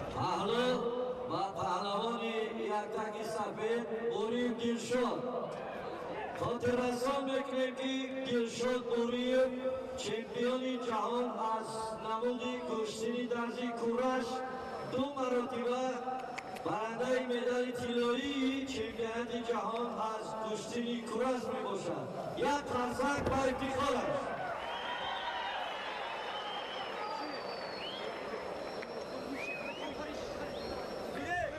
فشار پای در پای میگردد. خورشید مجیدوف حرکتی اندک بهتر و کمربند را اکنون داشتنش بسیار هم سری وقتی سعی نموده ها خواهد بود و خواست به همین لحظه هایی که خورشید مجیدوف اگر تواند نتوانستند. هر دو هم یک فرصت مناسب را پیدا کردن، یک لحظه خیلی حساس را یک امکانیت تو اندازه مساعدت کننده برای خورشید مجید بود و در نهایت هم این توجه و این قدر تلاش و کوشش های جالب خورشید و دفاع کردن بازم پهلو با پهلوان خلعت سفید داشته پهلو بها گذاری شد. خورشید در نهایت در دقیقه آخرین هم توانست از این حالت مساعد از عملکردی خیلی با زحمت سامان دادش نتیجه خوب به بار آورد. باز ددخان قربانعلیوف این مراتب هم خیلی روند مبارزه را تیزانید، کامیاب نشد. قربانعلیوف را ضرور است که در 32 ثانیه دیگر به عمل رقیبش پاسخ گرداند، وگرنه از ادامه راه مبارزه محروم می شود. داور ایرانی بسیار هم در هیجان است. همین فرصت بسیار پرتافتی جالب، بسیار هم حرکتی مناسب و در نهایت توانست خورشید که افضلی مهارتش را و باز هم بالا بودن کسبیتش را، جوان بودنش را در مقابل پهلوان 32 ساله شهر ترسونزاده نشان دهد. احسن، واقعا هم سزاوار به همان موقع، به همان مطلبی که داشت. واقعا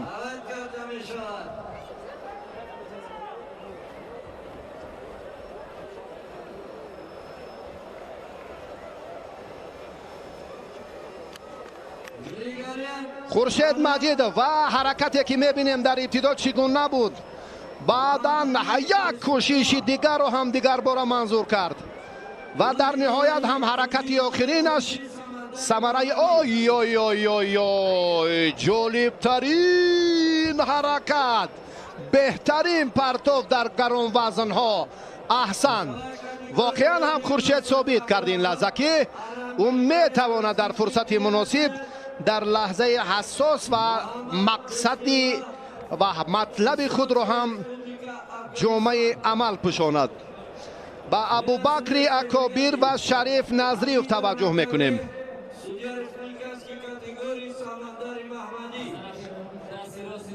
این چهره خیلی محبوبی مملکت ابوبکر اکابر است. ورزشگر وزن 100، یکی از اون چهره هایی که خیلی هم با آوان جوانیش نگاه نکرده. در سال 2020 هنرش درخشید و در چند وزن هم با دریافت مدال طلا در چند چمپیونات هم در گشتین ملی، در گشتین رومی یونانی، در جودو میان جوانان سال 2020 3 جایزه طلا را شرفیاب گردید. شریف نظریوف خلعت سبز دارد. نظریوف از این حالتی که حالا دارد کار خوب رو هم انجام نداد و ددخان قربانعلیوف در خصوص این چهره گفتیم که دور اول را با موفقانه انجام داد و در دیدار دوم شکست خورد.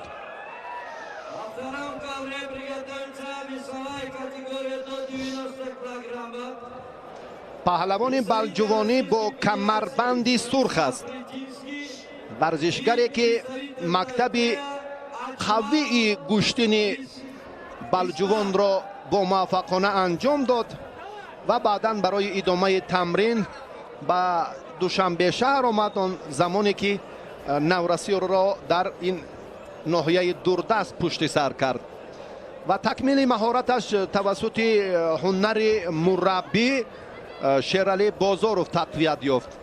و حالا میبینیم در رفت مبارزه که این پهلوان اکنون چگونه باز هم یک کوشش دیگر را اینجا هم تا به آخر خاتمه دادن نتوانست. در همین میدان هم هر دو پهلوان در جام پایتخت نیروسنجی کرده بودند. ابوبکر اکابر با پرتافت 2 پهلو هم کامیاب شده بود و اکنون در این سال دیگر باره هر دو پهلوان را این مسابقات بین المللی به هم آورد.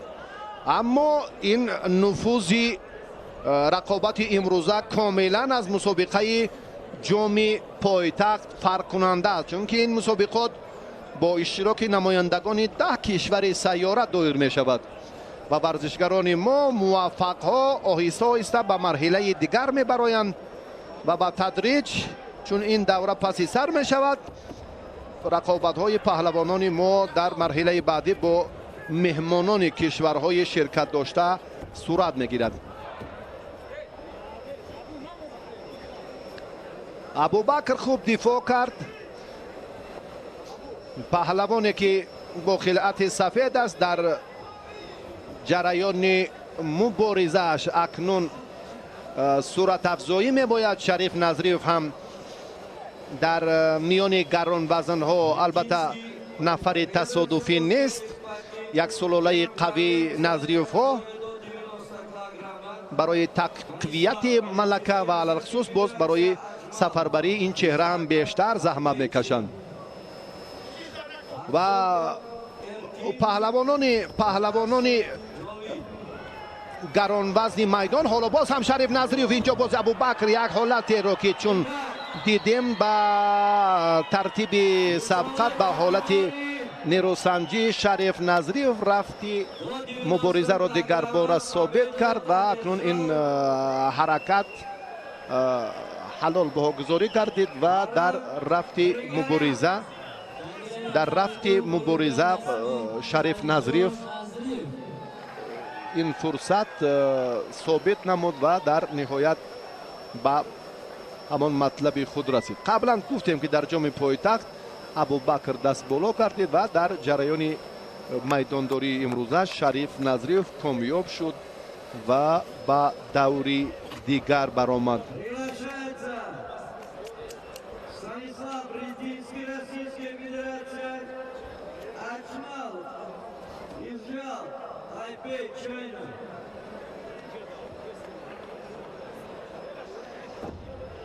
بسیار هم از فرصت مناسب خوب استفاده برد و با همین ترتیب رقابت رو شریف نظریف موفقانه انجام داد.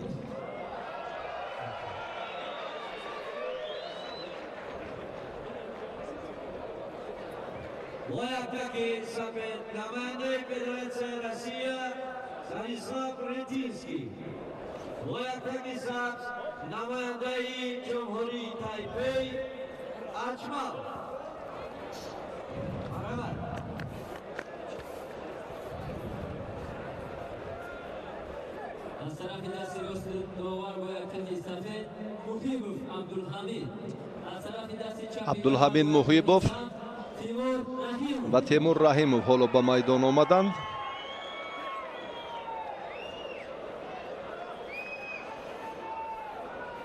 پهلوانان گران وزن ما اکنون آهسته آهسته به پیش به سوی مظفریت قدم می نهند. تیمور رحیموف و محیبوف عبدالحمید حالا در میدانند.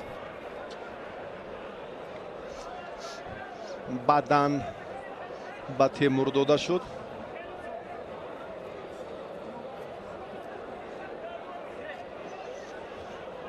عبدالحمید اصلا زاده رشت است.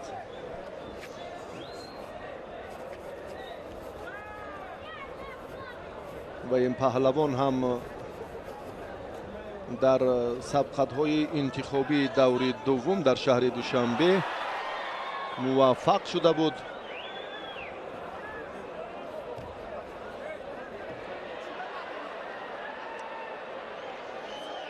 بسیار هم سستی هنری عبدالحمید رو می‌بینیم. عقب نشینی دارد، هراس دارد. بله، هراس هم باید داشته باشد از این پهلوان قوی اراده. البته بسیار هم در هراس است.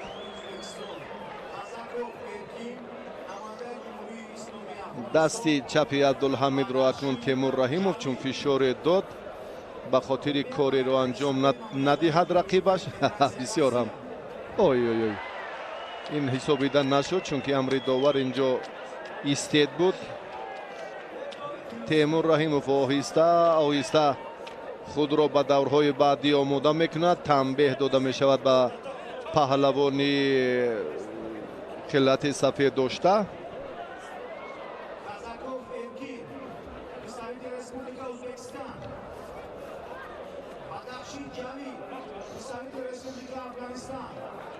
حالا نماینده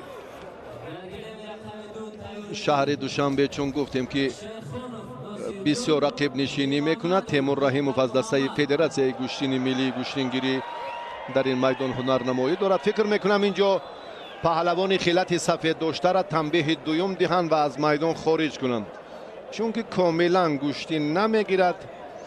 رقابتش براسی خیلی ضعیف و نگران کننده است. تیمور رحیموف این چهره سرشناس، پهلوان خیلی محبوب و شهرتیار کشور. ما راحت تیمور رحیموف را به بازی‌های المپیک تبریک میگوییم. یک دستاورد شایان که البته در تاریخ ورزش جودوی مملکت در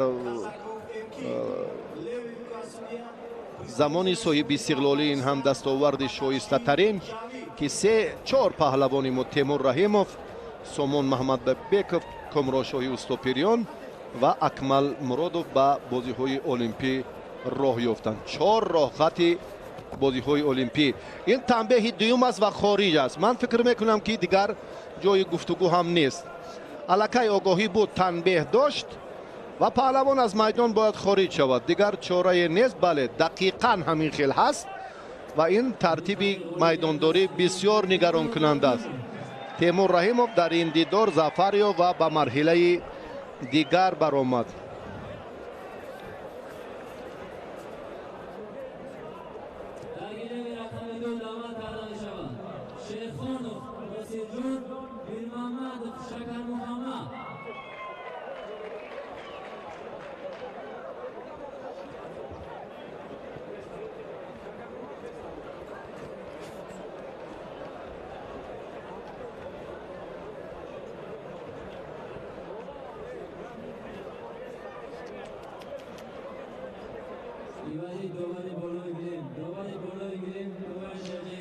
این چهره شکر محمد میر محمدوف است. حالا بعدی اندکی میبینیم که این ورزشگر هم وارد میدان میشود.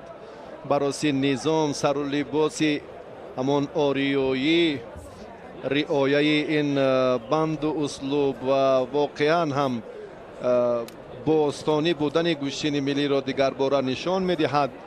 مردم هم امروز تشنه برگزاری چنین مسابقاتند.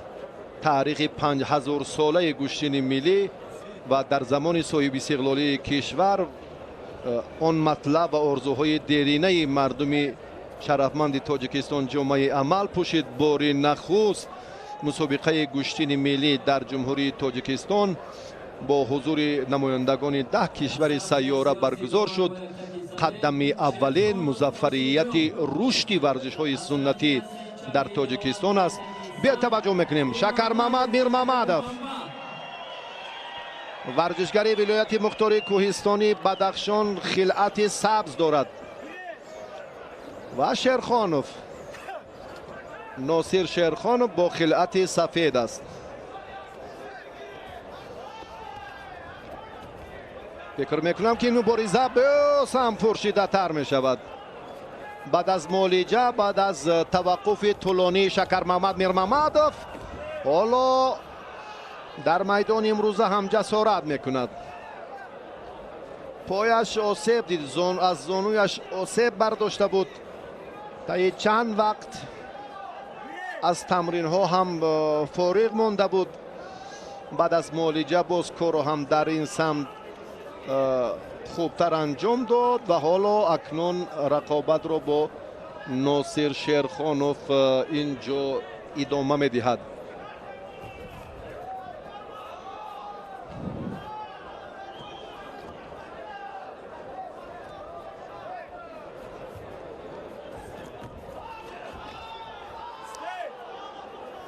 شکر محمد میر محمدوف در حالت خوب بود، اما حرکتش بیرون از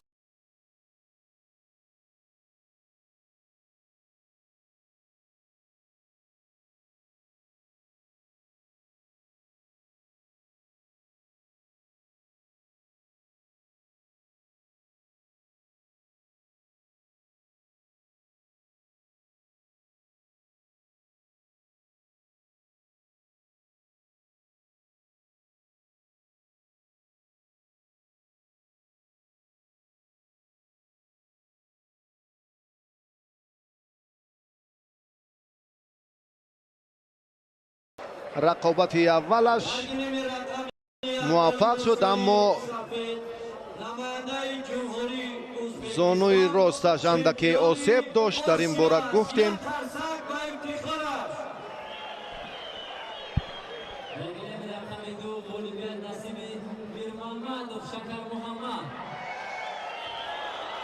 шакар муҳаммад дар дидори аввал акнун ғалаба ба даст овард ва ба марҳилаи дигар роҳ ёфт.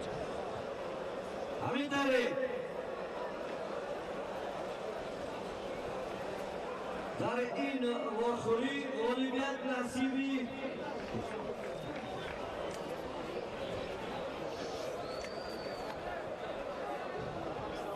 эркин азоқа.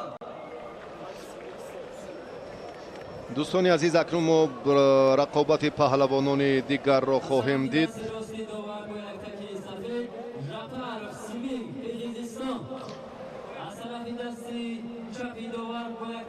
ҷаъфаров Симин аз қирғизистон аст ва Исомиддинов Муҳсин ин намояндаи ҷумҳурии Узбекистон.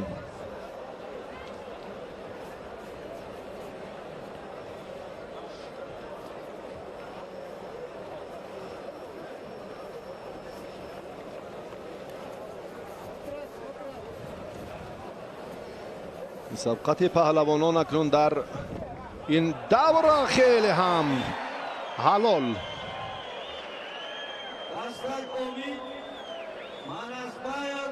дар дақиқаи аввал 5 кара чемпиони ҷаҳон оид ба кураш Муҳсин Исомиддинов ғалаба ба даст овард ва ба осонӣ ба марҳилаи дигар баромад.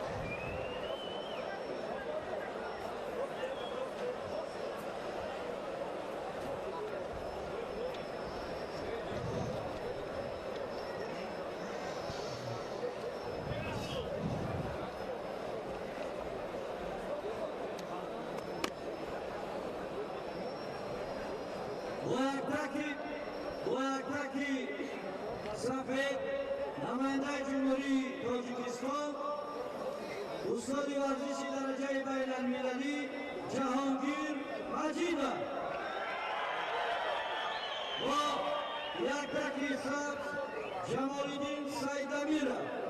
Тайёрӣ мекунад Хастак Омид, Ҷумҳурии Исломии Ирон ва Манасбаев Бекзад, Казахстон. После несхватки приготовится весовая категория до 90 килограммов. Представитель Исламской Республики Иран Хастак Омид и представитель Республики Казахстан Бекзад Манасбаев.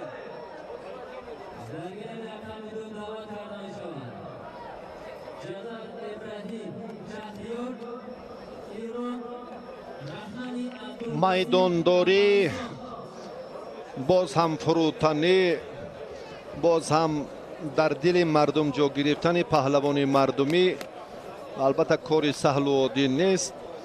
таърихи чандин ҳазорсолаи варзиши суннатии мо гӯштингирӣ воқеан ҳам имрӯз боз ба арсаи байналмилалӣ қадам мениҳад.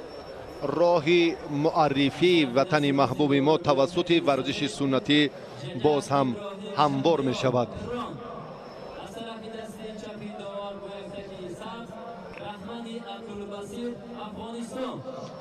раҳмони абдулбасир намояндаи афғонистон аст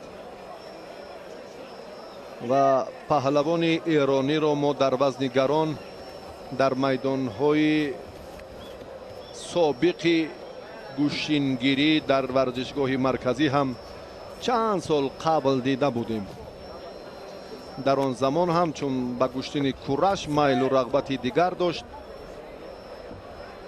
ва боз ҳам варзиши зурхонаиро ҳам бештар ин паҳлавон тамрин мекард ва имрӯз ин чеҳра акнун дар гӯштини миллии гӯштингирӣ маҳорати худро месанҷад ва бисёр хуш аст барои мо. баростӣ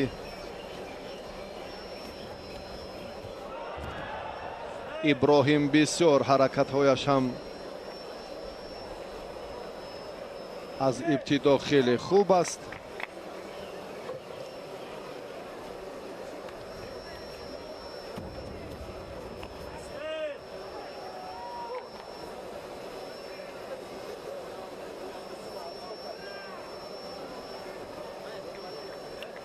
ابراهیم دلپرانه عمل میکند. وزنش هم تا جای فرق کننده هست، اما این در گوشتین ملی ما گوشتینگیری مشکلی ندارد. واقعا هم چون گفتیم بسیار هم دلپرانه، وزنش گران است، قوهش هم کاملا فرق کننده است. ابراهیم شهریار در این دیدار غلبه به دست آورد و به دوری دوم برآمد.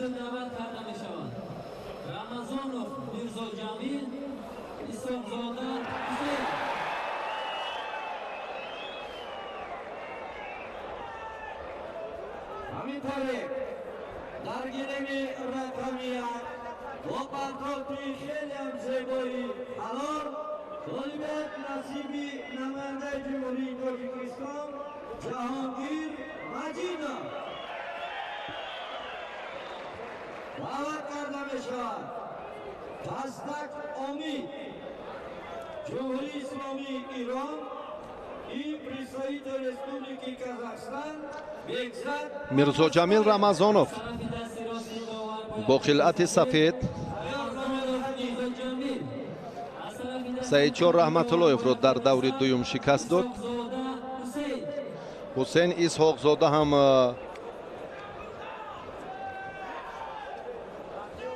منصور احمدزاد رو مسعود احمدزاد رو در دور اول شکست داد. هر دو پهلوان بعد کامیابی مرحله اول حقی مبارزه را در این دور پیدا کردند. در خصوص مهارت این چهره گفتیم که میرزا جمیل رمضانوف پیوسته در مسابقه های مختلفی هم داخل و خارج در گشتین سمبو شرکت ورزیده است. ورزشگر هم دانشجوی دانشکده تربیت جسمانی تاجیکستان است. پهلوانی که الان میبینیم خیلی هم این هر دو باز هم در تنتنه گشتین امساله هنرنمایی کرده بودند. هر دو هم در حالت خیلی خوب، هر دو هم در میدانهای گشتین سنتی با چنین ترتیب میدانداری کردند و خیلی جسارت.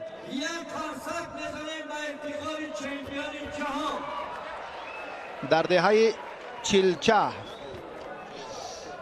و باز هم هنرنمایی پهلوانان هم در منطقه کلاب صورت گرفت و براسی هر دو هم از یکدیگر هراس دارند. هر دو هم از یکدیگر در هراسند. این رو هم مربی جوان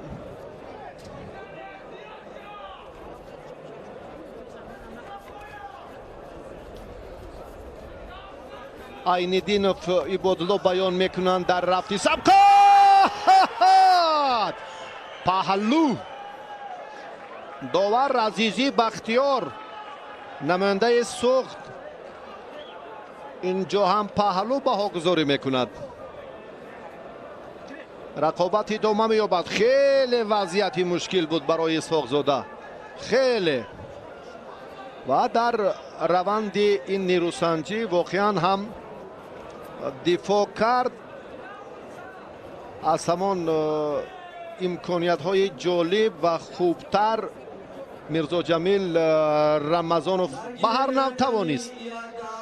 نوع توانست که وزری رو وزری در جودای عادت کرده، چون همیشه این گفته ها را و باشد که همین خل ما هم در عرصه بین المللی به مانند وزر پهلو رو هم معرفی کنیم. خوب است، بسیار بسیار هم رقابت جالب، سبقت حساس و جاذب هم هست.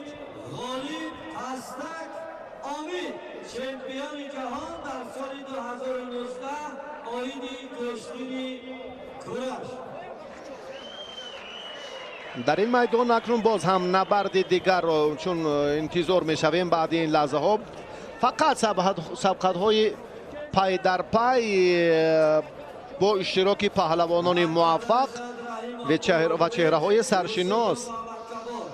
بعد این آهسته ما با وزن های دیگر رو میآوریم، توجه میکنیم و با نیروسنجی های البته چهره های نمایان گوشین ملی گوشتینگیری.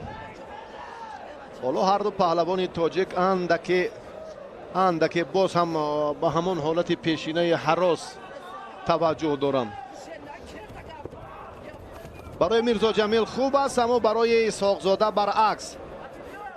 میرزا جمیل کار خود را، مطلب خود را و در نهایت همان کوشش خود را هم توانست که خوب انجام دهد. اکنون حسین را ضرور است که در این جریان باز اندک فعالتر باشد اگر خواهد که در مرحله دوم شرکت ورزد. رفت میدانداری را باید اندک دیگر کند.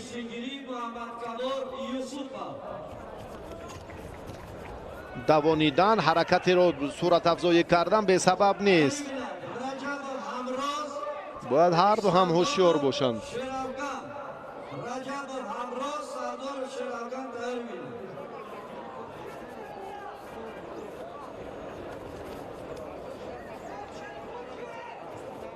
دیگر بار در میدان امروزه باز هم میبینیم که هیجان و حالتهای خیلی خود دفاع هر دو رو فراگیر است. اکنون داور مجبور است که اینجا یک خلاصه دیگر برارد. ثانیه سنج ها را اینجا از میدان بیرون میکند چون که بر رفت مسابقه خلل وارد میسازند. این مسابقات بین المللی است. باید ثانیه سنج ها هم از همان درجه با نفوذ بین الخلقی باید دلالت کند، ثابت کند که امروز هم ما در برابر کشورهای دیگر الکی به پیش می رویم، ورزش سنتی خود را معرفی می سازیم.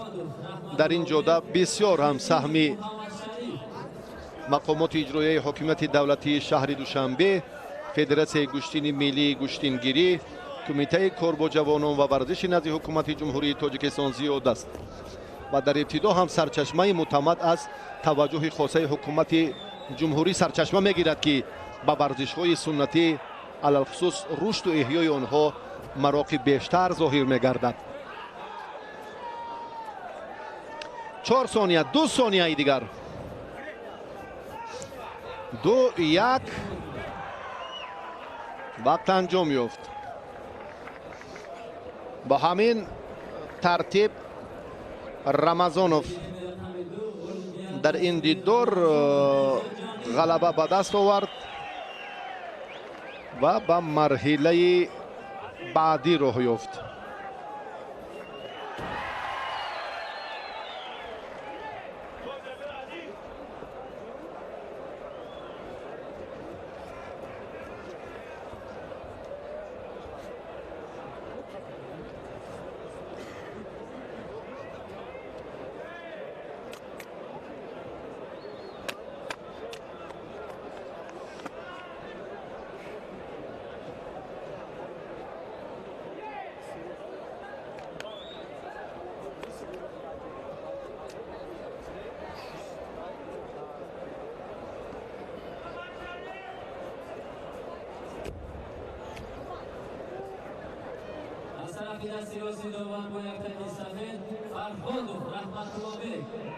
رحمتالله بیگ فرهادوف، چمپیون جهان، دانشجوی دانشکده تربیت جسمانی تاجیکستان، محمد شریف نجمیدینوف تحت رهبری رؤوف حکومتوف مشورزی میکند. این چهره ها الکی غالب بودند در دوره اول و در مرحله دوم اکنون رقابت را چون آغاز کردند.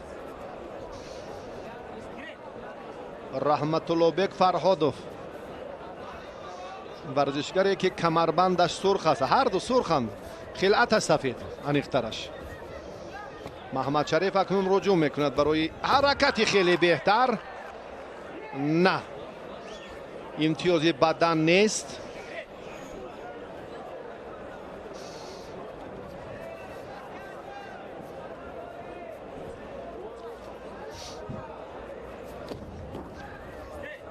رحمت الله بک فرهاد و با اصول آن همان پیش با حرکتی که از حلوک بیرون نبود خواست یک عملی جالب باش رو هم نشان دهد، موفق نشد. هر دو جدی گوشتین گرفته ایستادند. راستی حراسی که در میان اسحاق زاده و میرزا جمیل رمضان بود در 3 دقیقه اول، در میدانداری این دو پهلوان چنین نیست. جدیت برای عبور کردن آن همان خط مره، دریافت نتیجه، موفقیت دوری دوم سبقت‌های وزن تا 75 کیلو. محمد شریف نجمیدینов چمپیون جهان در میان جوانان، بله نورسان معذرت، قبلا ما این چهره رو بین نورسان گفتیم. زمانی که در بخش اولی فاکولته ورزش دانشکده تربیت جسمانی تحصیل میکرد، استقبالش رو ما فراموش نکرده بودیم. میان جوانان حرکتی باز هم رحمت الله بک فرهادوف مقصدناک بود، اما اینجا فاصله فکر میکنم اندکی نقشی دیگر داشت برای این کار رو انجام دادن. اندکی نزدیکی، نگاهداری، مسافه یا فاصله بسیار هم نقشش باریز است.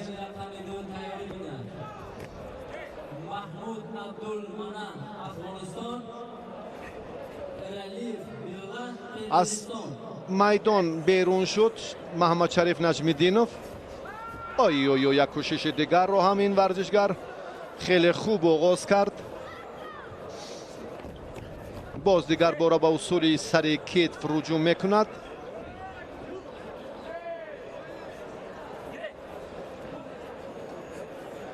تلاش پهلوانان رو ببینید که پای در پای رحمت الله بک فرهادوف 2 دفعه 3 مراتبه دیگر محمد شریف نجمیدینov. ببینید باز یک حرکت، خیلی هم نزدیکی، الکه امتیاز را ستانید.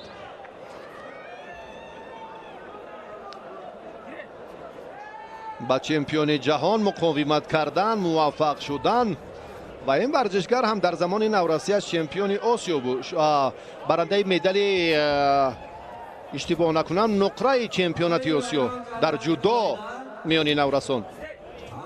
رحمت الله بک فرهادوف در باشگاه وستن مشق ورزی میکند.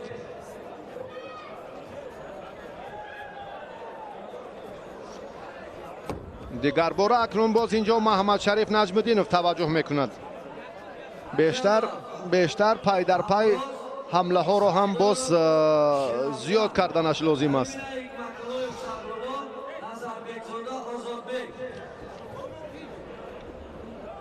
حالا وقت هست، امتیاز بیشتر رو هم از دست نداده است.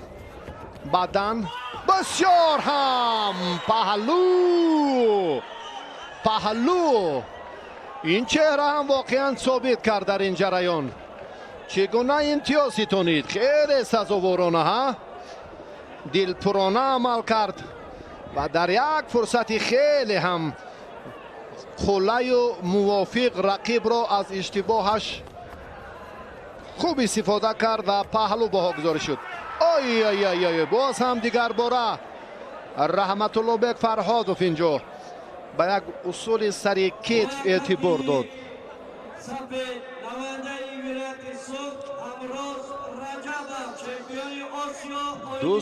دو دقیقه دیگر حالا هست. فرهاد رحمت الله بکوف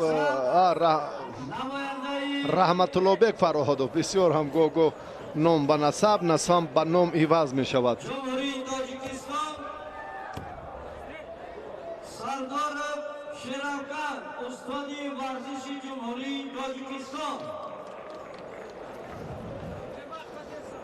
хаста шудан ҳарду баросӣ, чунки ҷиддӣ гӯштин гирифтанд, ҷиддӣ ҳамлаҳои пай дар пай анҷом доданд то ба ин нуқтае ки ҳоло мебинем. 1.5 дақиқаи дигар.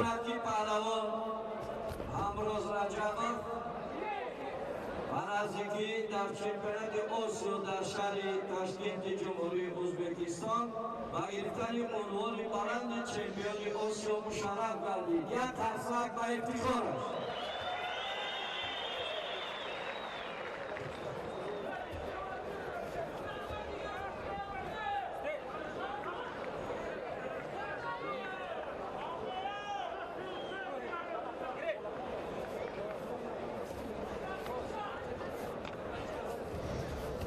یک دقیقه 12 ثانیه دیگر.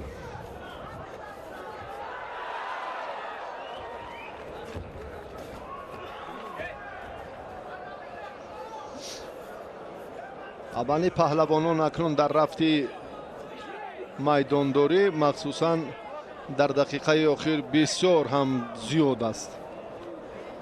алахусус аз ҷониби раҳматуллобек фарҳодов.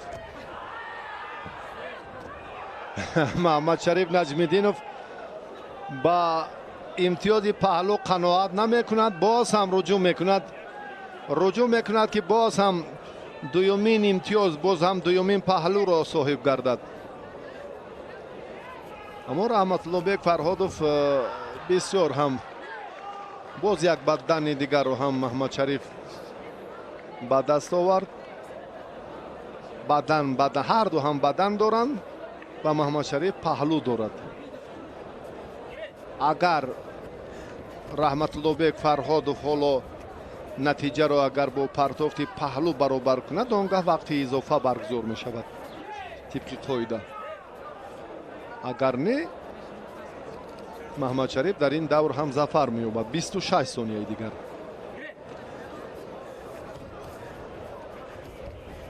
ой, бисёр хастаҳол буд. акнун бемаддории рақибашро ҳам муҳаммадшариф наҷмиддинов хуб истифода кард ва боз ҳам дигар бора собит намуд ки ӯ дар ин вазн ҳамчун муддаӣ, ҳамчун варзишгари арзанда ба ана ҳамон мақомҳои ифтихорӣ хеле ҳам муборизаи хуб дорад ва сазовор ҳам ҳаст. чунин шуд. бале, ҳоло мо лаҳзаҳои такрорро бори дигар мебинем.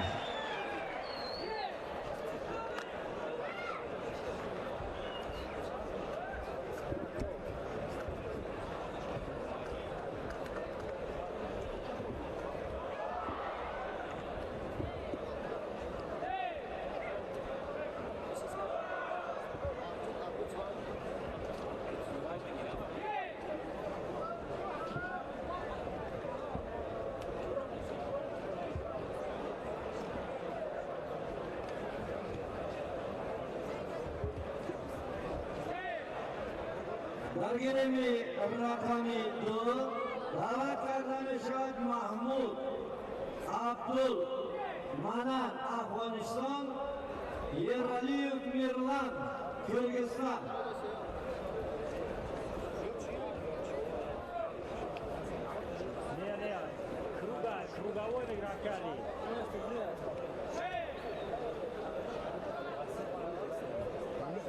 ба рақобатҳои тасаллубахш дӯстони азиз таваҷҷӯҳ мекунем.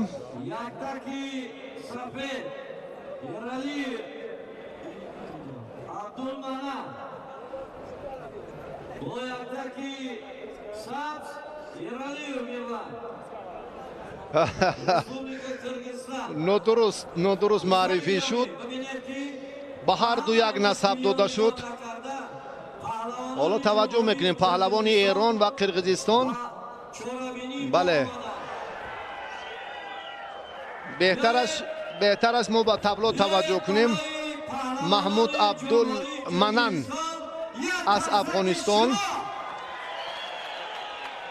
ва эралиев паҳлавони қирғизистон бо хилъати сабз.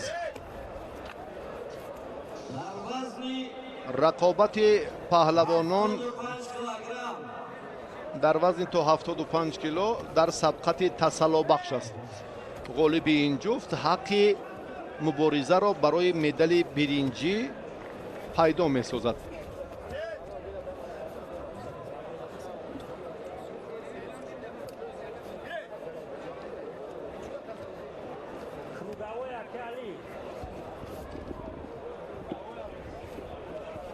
در گیمی رقم دو هر دو پهلوان هم مرزیمو هستند. از یک بایدکی سفید نماینده جمهوری اسلامی افغانستان، بایدکی سبز.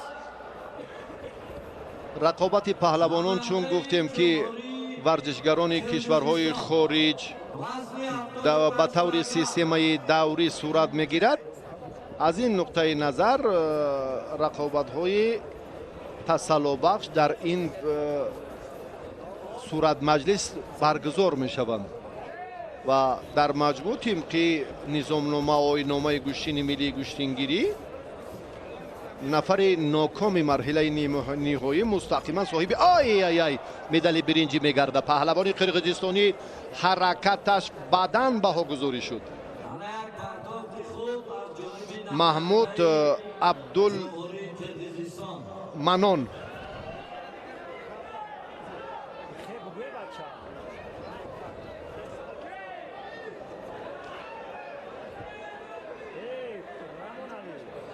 به حالت تکرار من خواهش میکنم یک بار دیگر از کارگردان که توجه کنند، بسیار هم نزدیکی به پهلو داشت. تشکر. بیاد بدن یا پهلو بیاد بار دیگر از این سمت ببینیم. بدن است دقیق. بله، رحمان علی شریفов داور درجه جمهوریوی اشارهش درست است. رقابت ادامه می‌یابد. نیروسنجی ها با دو شکل جریان گرفته ایستادند.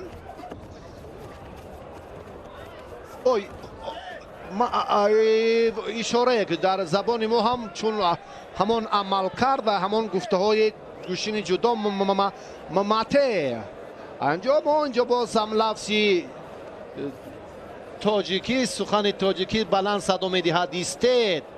باشد که این سخنها هم وردی زبان کشورهای سیاره گردد و ورزش باستانی، ورزش قدیمه گوشتینگیری هم عنعنوی و بین المللی گردد. واقعا هم پهلوان قرقیزستانی اینجا در مبارزه تاب آوردن نتوانست. محمود عبدالمنان پهلو ورزشگر افغانستان اکنون اندک پیشتر رفت.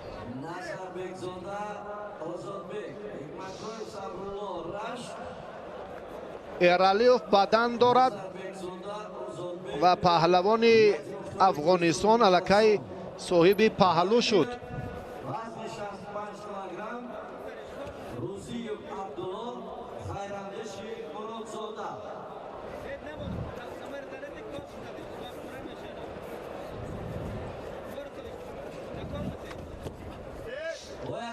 نماینده افغانستان اولا اصول سر کتف انجام داد. این خوب نبود.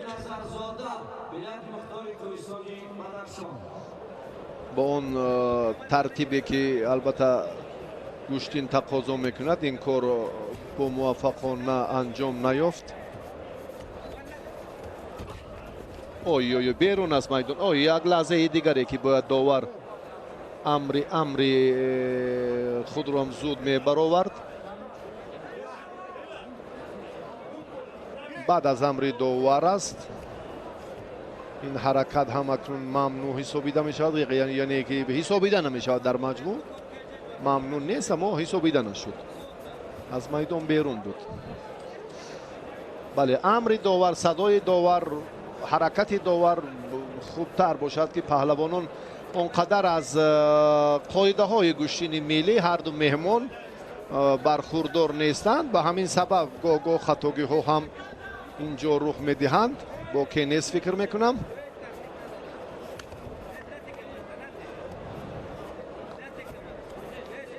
ایرالیوف حالا توجه خوبی برای عکس عمل رقیب درست بررسی انجام داد. اما سرچشمه ناکامی محمود این از نادرست اجرا کردنی همان عملش بود، دورتر بود. این حرکت ها با صورت افزایی نیاز دارم فکر میکنم. این عمل ها یا استفاده اصول ها رو در مجموع اگر بیان کنیم،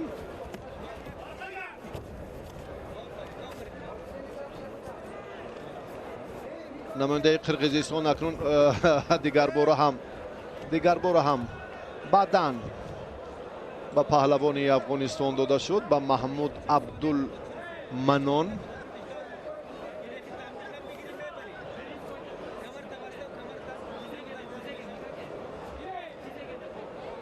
دقیقه آخرین مبارزه این دو ورزشگر.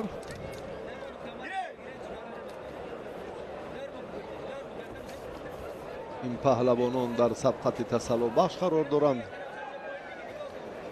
با دو شکل صورت گرفتنی میدانداری امروزه، مهمانان البته از مرحله دیگر از دوره دویم با پهلوانان میزبان همراه میشوند و بعدا اکنون مبارزه باز هم پرشدت تر خواهد شد. پهلو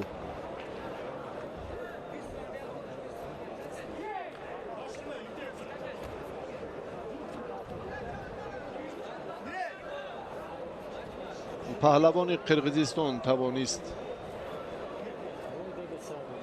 در این جریان نتیجه را برابر سازد، اما آگاهی دارد.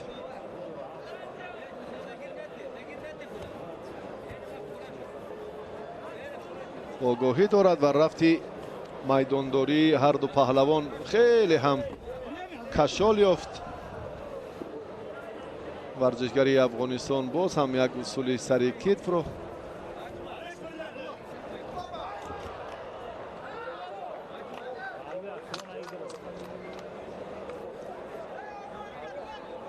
آگاهی اینجا پهلوانی قزاقستان یک آگاهی دارد و نماینده افغانستان با همون تفاوتی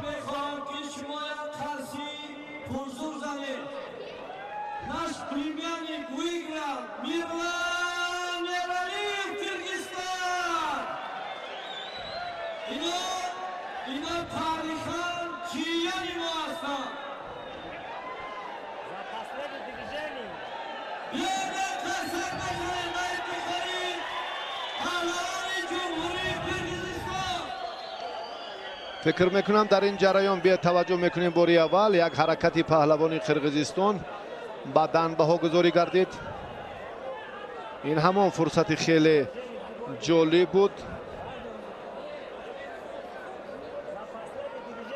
و سپس پهلوانی افغانستان پرتافتش پهلو. بیایید پهلو درست.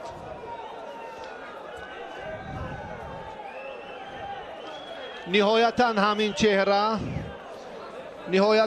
چهره از حسابی آگاهی نتیجه نیست. بعدا در روند مبارزه به توجه میکنیم که چگونه پهلو حرکت انجام داد.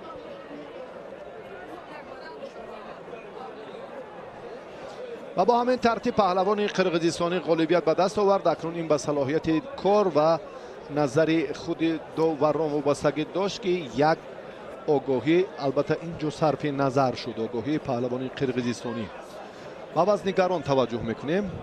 محمد شریف نظریوف و خورشید مجیدوف رو حالا ما در میدان خواهیم دید.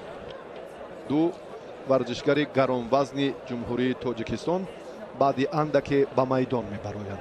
فضای خیلی خوب است، مخلصان سرشمار، فضای ایدانه، ایدی متنتن گشتین ملی، ایدی وحدت ملی به همایی پهلوانان برومند در میدان امروزه و واقعا هم قدم قوی و استوار معرفی ورزش های سنتی در عرصه بین المللی.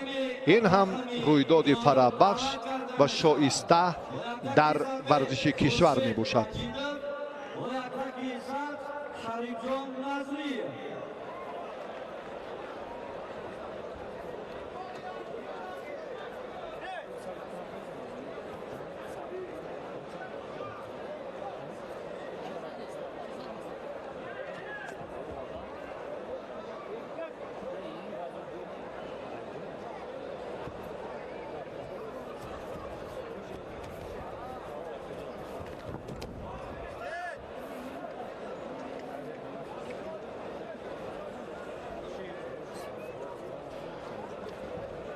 رقابت ورزشگران گران وزن تاجیکستان در گلیم اول است. خورشید مجیدوف بعدیانی که ددخان قربانعلیوف را شکست داد.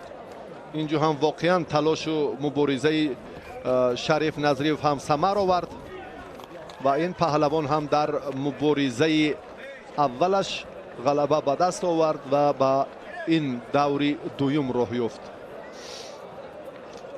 آهسته آهسته به مرحله بعدی پهلوانان ما هم نزدیکتر می شوند. در وزنهای گران از جمهوری ایران، باز هم فدراسیون روسیه، ازبکستان، قرقیزستان پهلوانان ما را انتظار است. فکر میکنم که روند این مبارزه باز برای پهلوان سزاوار باید که یک مسئولیت دیگر باشد که تلاششان در میدان امروزه خیلی خوبتر باشد و جالبتر باشد و نفر سزاوار به مرحله بعدی راه یابد. خورشید مجیدوف، این هر دو پهلوان هم در دهه چلچه تیمور ملک برای شاه جایزه مکافات عالی مبارزه برده بودند. قوازمایی هر دو پهلوان مساوی انجام یافته بود و اکنون امروز هم طبق همان قاعده دیگر جای برگشت نیست. غالب به پیش می رود و با غالب نیرو می سنجد. دو غالب رو می بینیم، غالبان دوری اول رو. خورشید مجیدوف قامتش اندکی پستر است. یک حرکتی دیگری اندکی نتوانست. بسیار هم شریف نظریف در این جریان خوب دفاع کرد. جوان از هر پهلوان هم جوان هم قامت بلندی شریف نظریف برای برطرف کردن برخی از مشکلات البته اینجا باز هم سبب شده میتواند. میبینیم که باز شریف نظریف از کمربند خیلی خوب اینقدر سرش به زمین افتید اندکی فشار رقیب از بالا زیادتر بود و شریف باید اینجا هم احتیاطکارانه عمل میکرد. کوشش اندکی بهتر شد از جانب خورشید و برای شریف هم سزاوارانه حالا میدان داری میکند.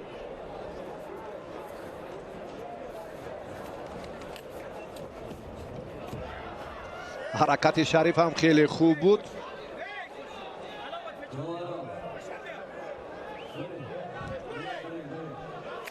مبارزه در این میدان خیلی هم پرشدت‌تر است.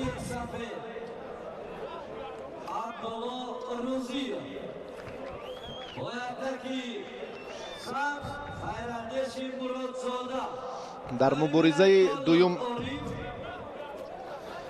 مبارزه دوم خورشید احتیاطکارانه عمل کرده ایستاده است. شریف هم بله چنین خود رو البته نشان داد، الکی بدن بها گذاری شد. نظریف مبارزه باز ادامه می‌یابد. اکنون از بالا داشتن شریف خود خورشید مجیدوف به نفع کار است. شریف الکی امتیاز گرفت. خورشید باید نتیجه رو برابر سازد. خورشید باید دیگر طرزی استفاده عمل ها رو به کار برد.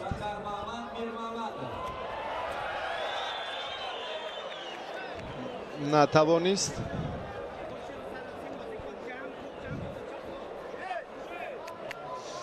رفت مسابقات البته نشان میدهد که امروز هم پهلوانان بسیار با این مسابقات آمادگی خوب هم دیدند.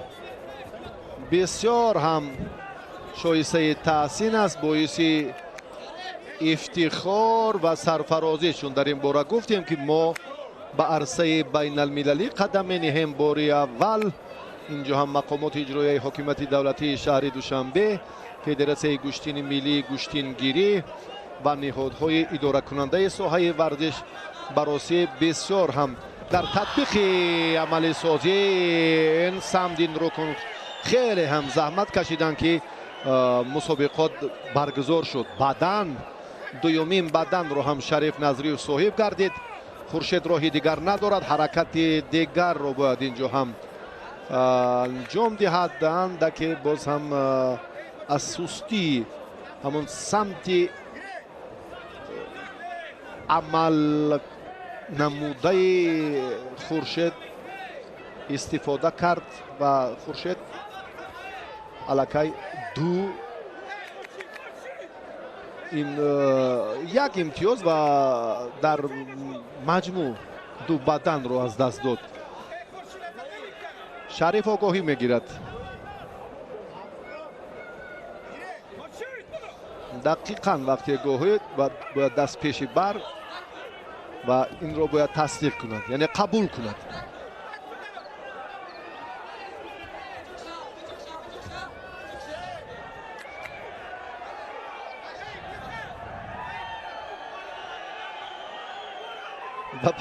مربی ایرانی توصیه میدهد که راهی برگشت نیست. 33 ثانیه دیگر شریف باید اینجا دفاع کند و خورشید برعکس باید مبارزه برد، تلاش نماید که امتیازی از این بالاتر گیرد، یعنی پهلو با یک امتیازی بدن اون نمیتواند. نتوانست این مراتبه هم تلاش خورشید مجیدوف خوب انجام نمی‌یابد. شریف برای او کافی است که وقت سپری گردد. خورشید باز هم دیگر باره با اصول سری سیوجی توجه کرد، کامیاب نشد. 10 ثانیه دیگر. در 10 ثانیه چی کار میتوان کرد؟ نه، این حرکتی اونقدر خوب نیست. این رو شریف میداند، الکی عکسی عمل رو بیشتر و خوبتر و اکنون شریف نظریف با همین ترتیب وقت انجام یافت. شریف نظریف در دوری دوم این سبقت غلبه به دست آورد و به مرحله سیوم برآمد.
برگیرمی رقمی 2 باید سفید نماینده جمهوری تاجیکستان تیمور رحیمه، باید سبز نماینده جمهوری تاجیکستان. رقابت خیلی و خیلی جالب و بسیار هم دو برادر به یکدیگر دست میفشورند. دو رفق خیلی و خیلی صمیمی که در میدان‌های بانفوذ بین المللی یک جایه سفر میکنند، یک جایه تمرین میکنند. هر دو هم عضو منتخب جودوی کشور محسوب می‌یابند. شکر محمد میر محمدوف نماینده ولایت مختار کوهستان بدخشان، تیمور رحیموف چهره معروف کشور در پنجگانه بهترین های سیاره شامل شد. انا همین چهره در میان استادان جودوی دنیا در شهر دوحه قطر این بزرگترین دستاورد پهلوان گرانوزن تاجیک است. شکر محمد میر محمد هم پهلوان امید بخش است. زانوی راستش آسیب دیده بود، چند وقت تمرین را ترک نمود و بعدا دیگر باره به میدان برگشت و حالا ببینیم که مبارزه هر دو چی نتیجه میدهد. تیمور عبدالحمید را شکست داد، محیبوف را، و شکر محمد میر محمد با ناصر شیرخانوف در دوره اول غلبه به دست آورده توانست.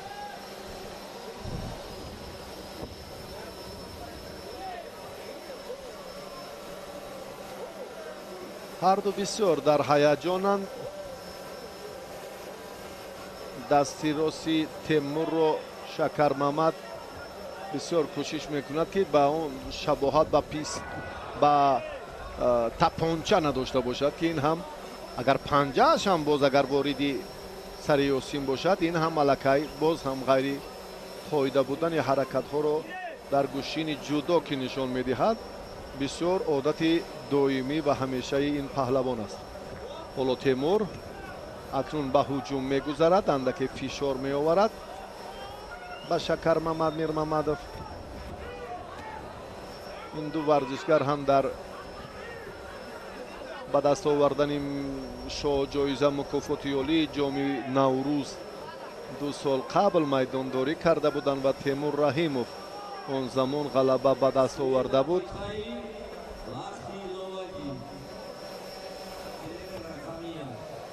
تیمور قوتش اندکی زیادتر از من فکر میکنم، چون که تیمور این زمان بسیار آماده است، خوب آماده است نسبت به شکر محمد. راحت گرفتنش به بازی‌های المپی این گفته ها رو باز تقویت میدهد.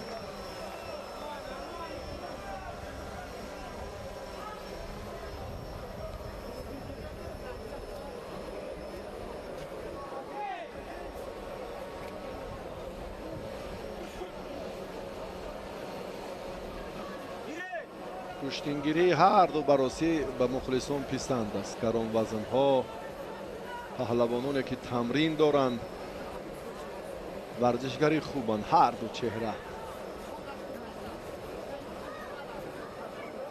توجه میکنیم اکنون به وقتی باقی مونده که کمتر از 3 دقیقه دیگر باقی مونده است.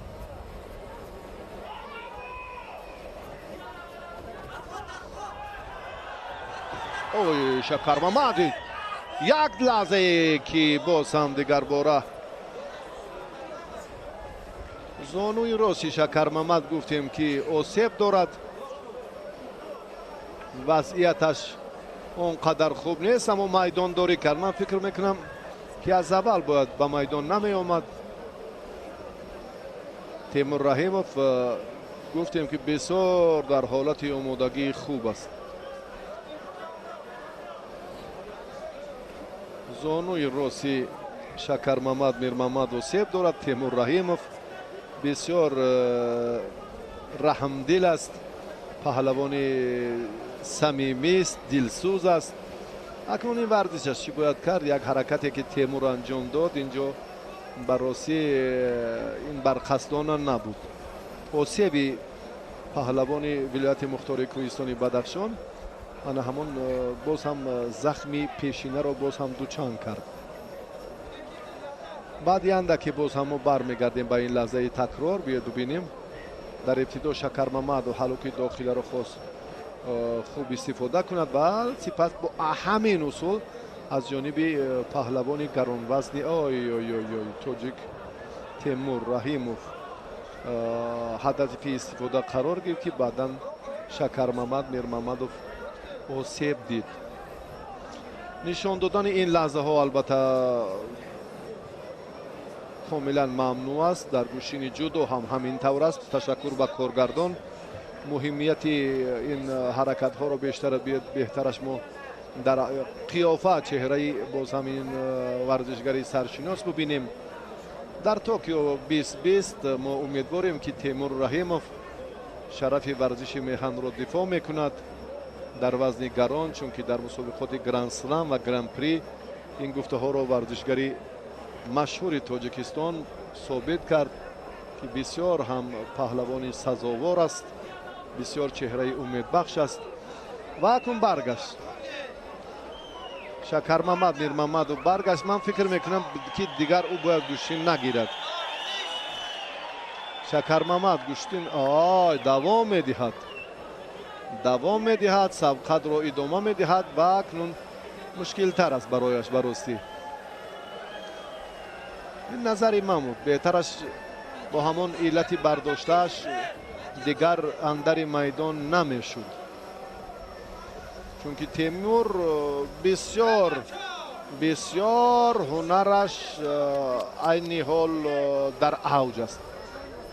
آگاهی بعد شکر محمد میر محمدов داده شد.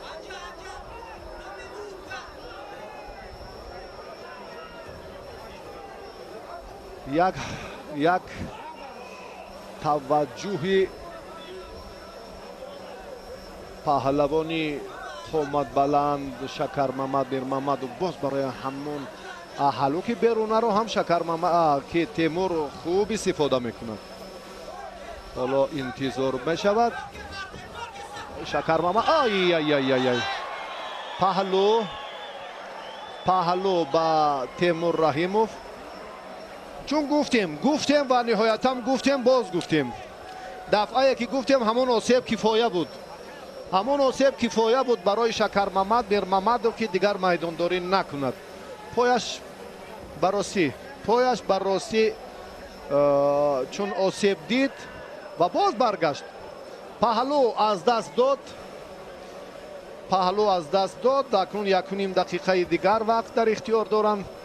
مبارزه پهلوانان گران وزن تاجیکستان در مسابقه بین المللی جام شهر دوشنبه همانا جریان میگیرد. تیمور از اشتباه رقیبش بسیار خوب استفاده کرد. با زمی همه مشکلی آن حالت هایی که البته برایش هم گرانتر است زانوی راستش آسیب دارد.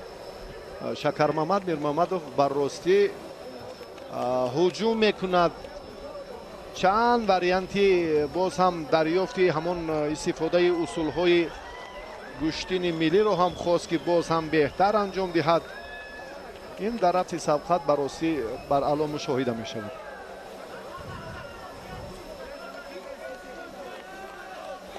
بیست و هفت ثانیه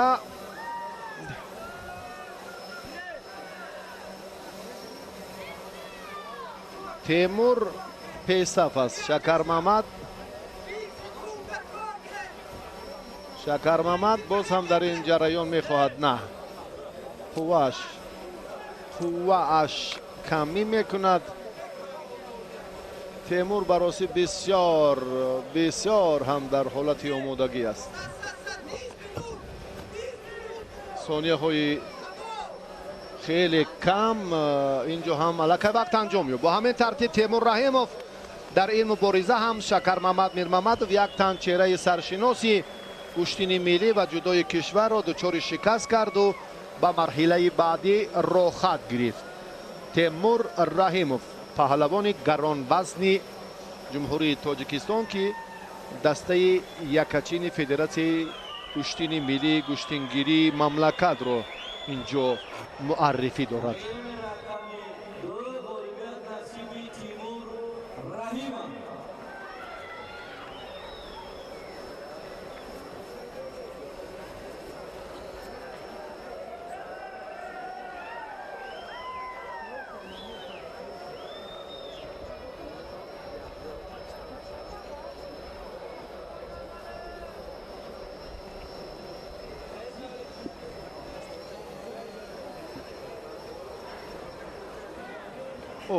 با نوار تکراری توجه کنیم. همین طور هم خیلی دقیقیت و جالبیت میدان رو دیدیم. خسروشوی پهلو بهابزاری کرد و در مجموع همین نتیجه برای راحت مرحله بعدی و تیمور رحیمov علاقه زمینه گذاشت و چنین هم شد.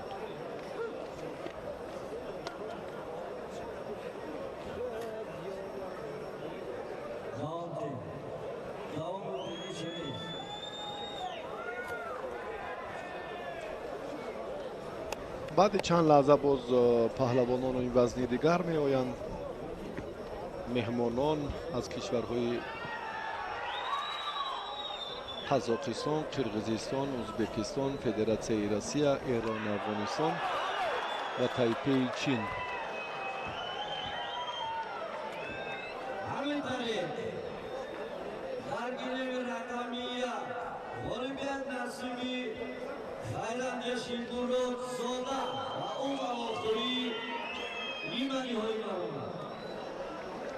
سبقت پهلوانان باز همچون گفتیم که در وزن‌های دیگر جریان میگیرند. میدانداری باز هم در علاقه گلیم دیگر در وزن‌های اندکی سبکتر پهلوانان به رقابت‌های نیمه‌نهایی برآمدند و ورزشگران نامور کشور در وزن گران حالا هم مبارزه را ادامه می‌دهند. در وزن تا 75 کیلو همچنین و ببینید مخلصان سرشماری که امروز واقعا در رفت این مبارزه خیلی هم پزمانی برگزاری انا همان پزمانی آغاز مرحله های حساس و حل طلب در همین مسابقات بین المللی اند.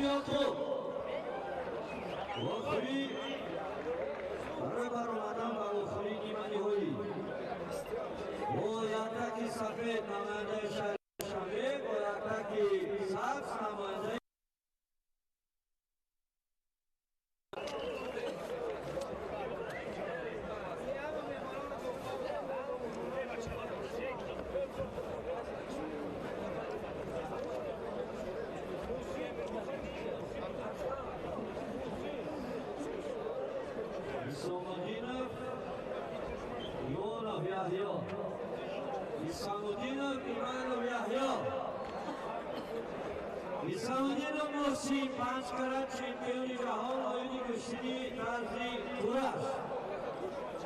Vay Yahya İmanım.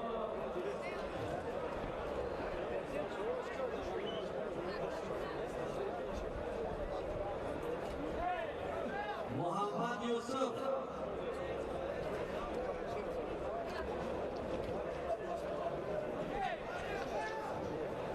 محسن اسام‌الدین پهلوان شهرتیار 5 کرات چمپیون جهان در کورش نماینده جمهوری همجواری با ما دوست ازبکستان است.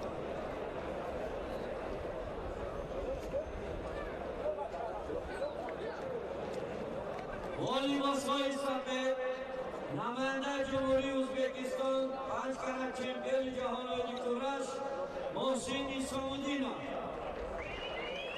با یکتکی سبز یحیی ایمانov. علامت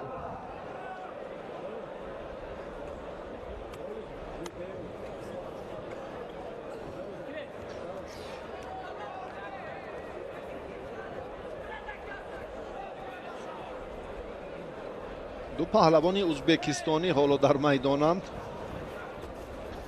یحیی ایمانov و محسن اسام‌الدینov. از خاطررسان میکنم که یحیی ایمانov چمپیون جهان آیین کورش است و اشتراکچی بازی‌های المپیک لندن میباشد. یک قسمت به افتخار پهلوان رقابت یحیی ایمانov اندکی بهتر شد. اشتراکچی بازی‌های المپیک لندن 2012 و محسن این پهلوان بسیار بسیار همالی ها. یحیی ایمانov پهلوان ازبکستان بسیار هم خوب درخشید و واقعا هم چمپیون جهان در گوشین کورش، اشتراکچی بازی‌های المپیک و بسیار هم ورزشگری با مهارت.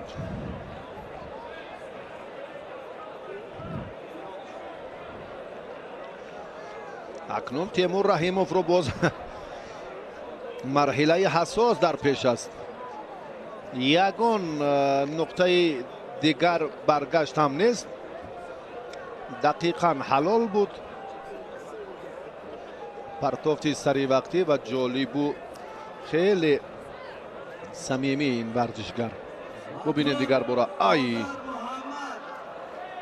افغانستان شجر ابراهیم شهریار جمهوری اسلامی ایران.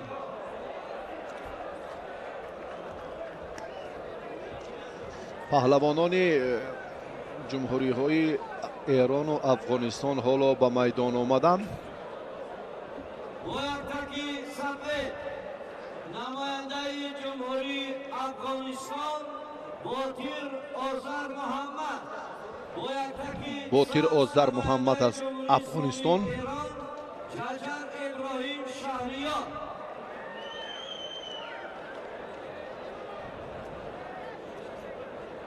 جعجر ابراهیم شهریار.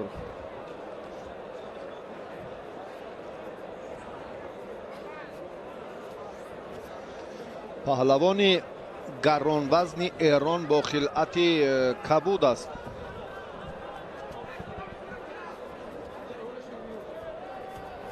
اوی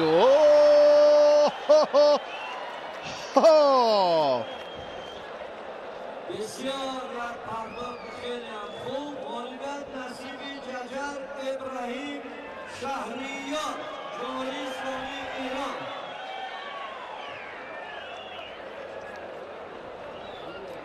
جعجر ابراهیم شهریار بسیار هم با یک پرتافت جالبش غلبه را سر وقت به دست آورد و از مرحله دوم هم نتیجه بهتر را صاحب شد و به مرحله سیوم برآمد. بسیار هم دلپرانه جالبترین پرتافت.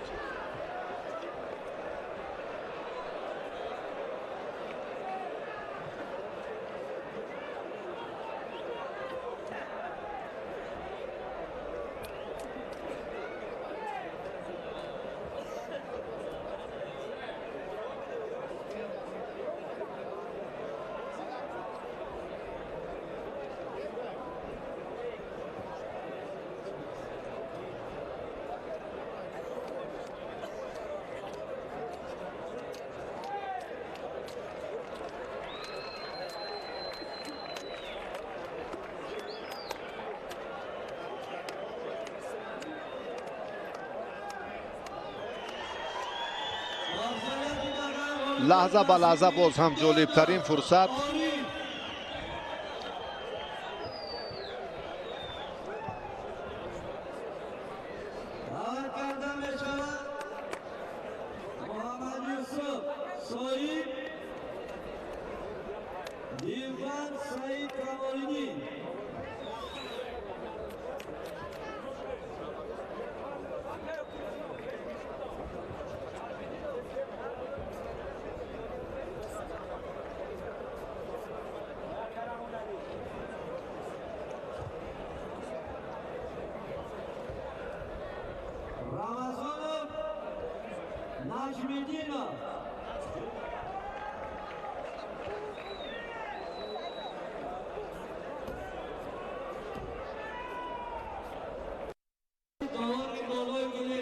بله غالبان مرحله های پیشینه دو دور هر دو غلبه به دست آوردند. چمپیون جهان در میان جوانان در رشته سامبو، چمپیون آسیا در سامبو میرزا جمیل رمضانوف. انا همین رقابتی خیلی و خیلی صمیمی خواهد بود. نیروسنجی در مرحله البته نیمه نهایی است.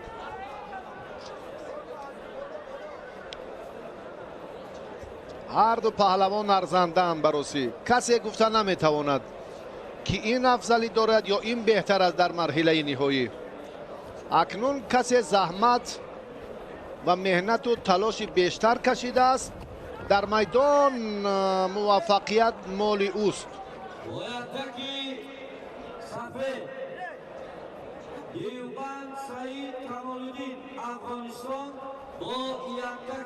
هر دو پهلوان تحت رهبری رؤوف حکومت و مشورتی میکنند. از وضعیت خیلی مشکل محمد شریف نجمیدینوف رها یافت. نزدیک شدن با میرزا جمیل بسیار خطر دارد. یک بار اندک اشتباه کرد و قریب بود که دوچاری ناکامی شود. اکنون این مراتب باز هم ببینید حرکت های خیلی پهلوانانی وزن تا 75 کیلو رو. آی آی آی آی آی آی نیست یکون نتیجه. به هر دو احسن. بسیار هم قوی ارادگی هر دو رو در میدان میبینیم.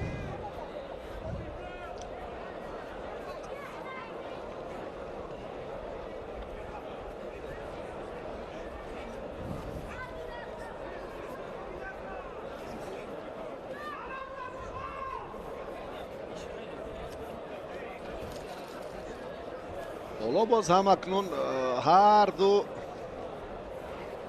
ایستادگری دارند. محمد شریف سری سیوجی، سری اوستین، بله هر دو هم دست فشوری دارند. باز رقابتشان ادامه می‌یابد.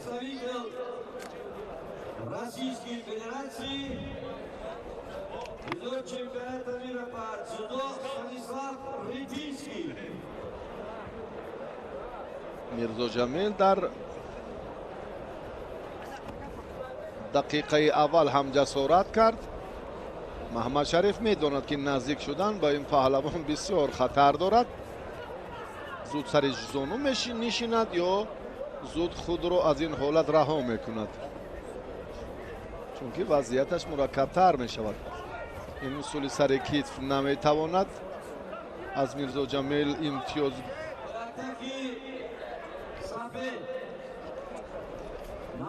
گیرد، اما به هر نوع آگاهی با میرزا جمیل برای زود از میدان بیرون شدنش.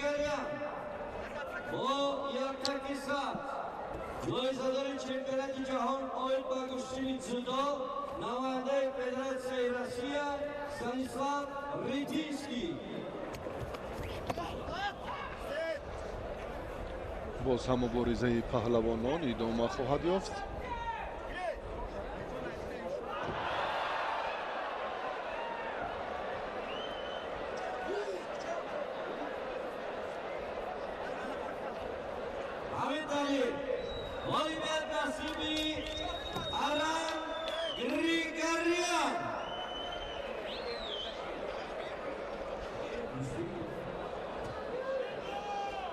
در میدان نیروسنجی این دو تن پهلوان تاجیک حالا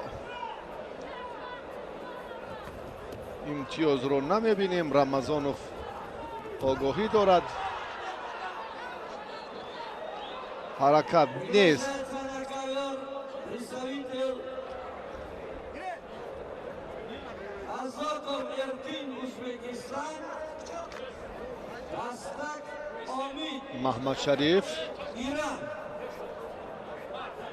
محمد شریف در حالت خوب است.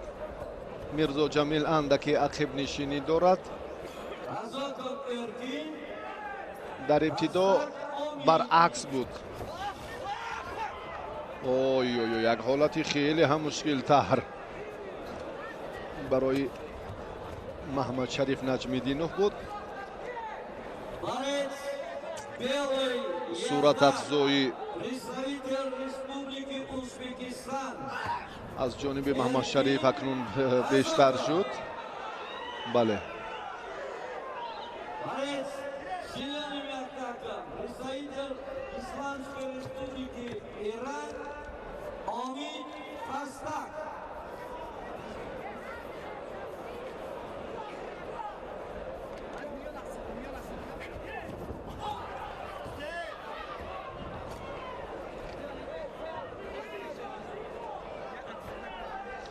حرکتی دیگر باره بعد از ایست در زمین این در گوشین ملی رویج نیست.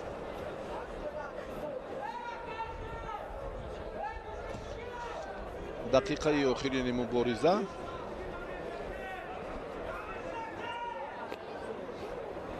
میرزا جمیل رمضانوف در دقیقه های اول بسیار هم با سرعت پای در پای تلاش کرد مبارزه برد. جهان است. نماینده جمهوری اسلامی ایران چمپیون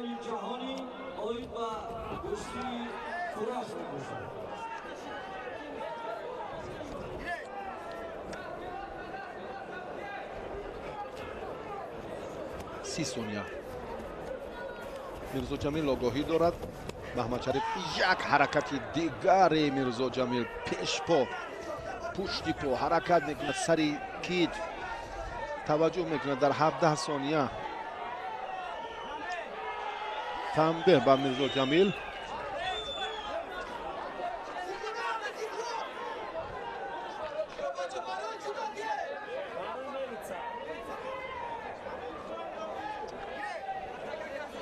اصولهای ممنوع البته اینجا باید نظارت کرده شوند.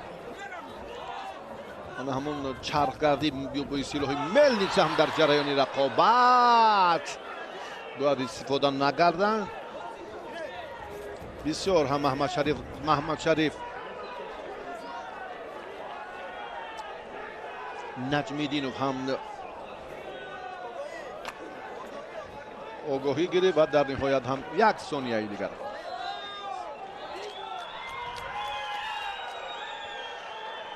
و همین ترتیب میرزا جمیل رمضانوف از نتیجه دلخواهی مسابقه محروم شد، چون که 2 یکی آگاهی دیگر باره تنبیه گرفت. محمد شریف نجمیدینوف در این دیدار غلبه به دست آورد و همین طور او در این سبقت به مرحله اساسی برآمد.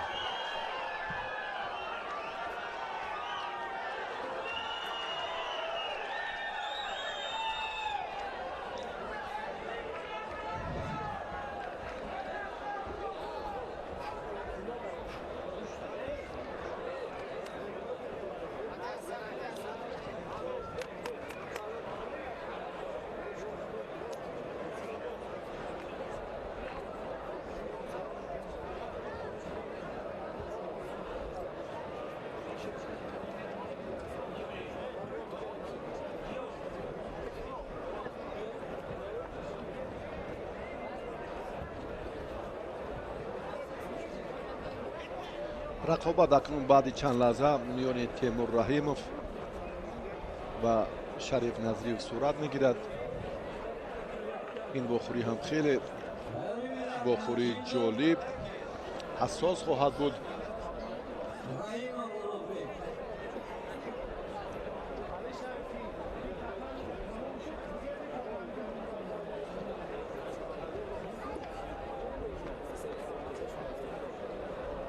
رقابت در این گلیم اول انجام می‌یابد و دوستان عزیز ما به گلیم دیگر توجه میکنیم. البته چون این لحظه ها چون فرصت هایی که ما رو همراهی کردید برایتون سپاس میگوییم و باز هم نیروسنجی های جالب ما را در پیش است.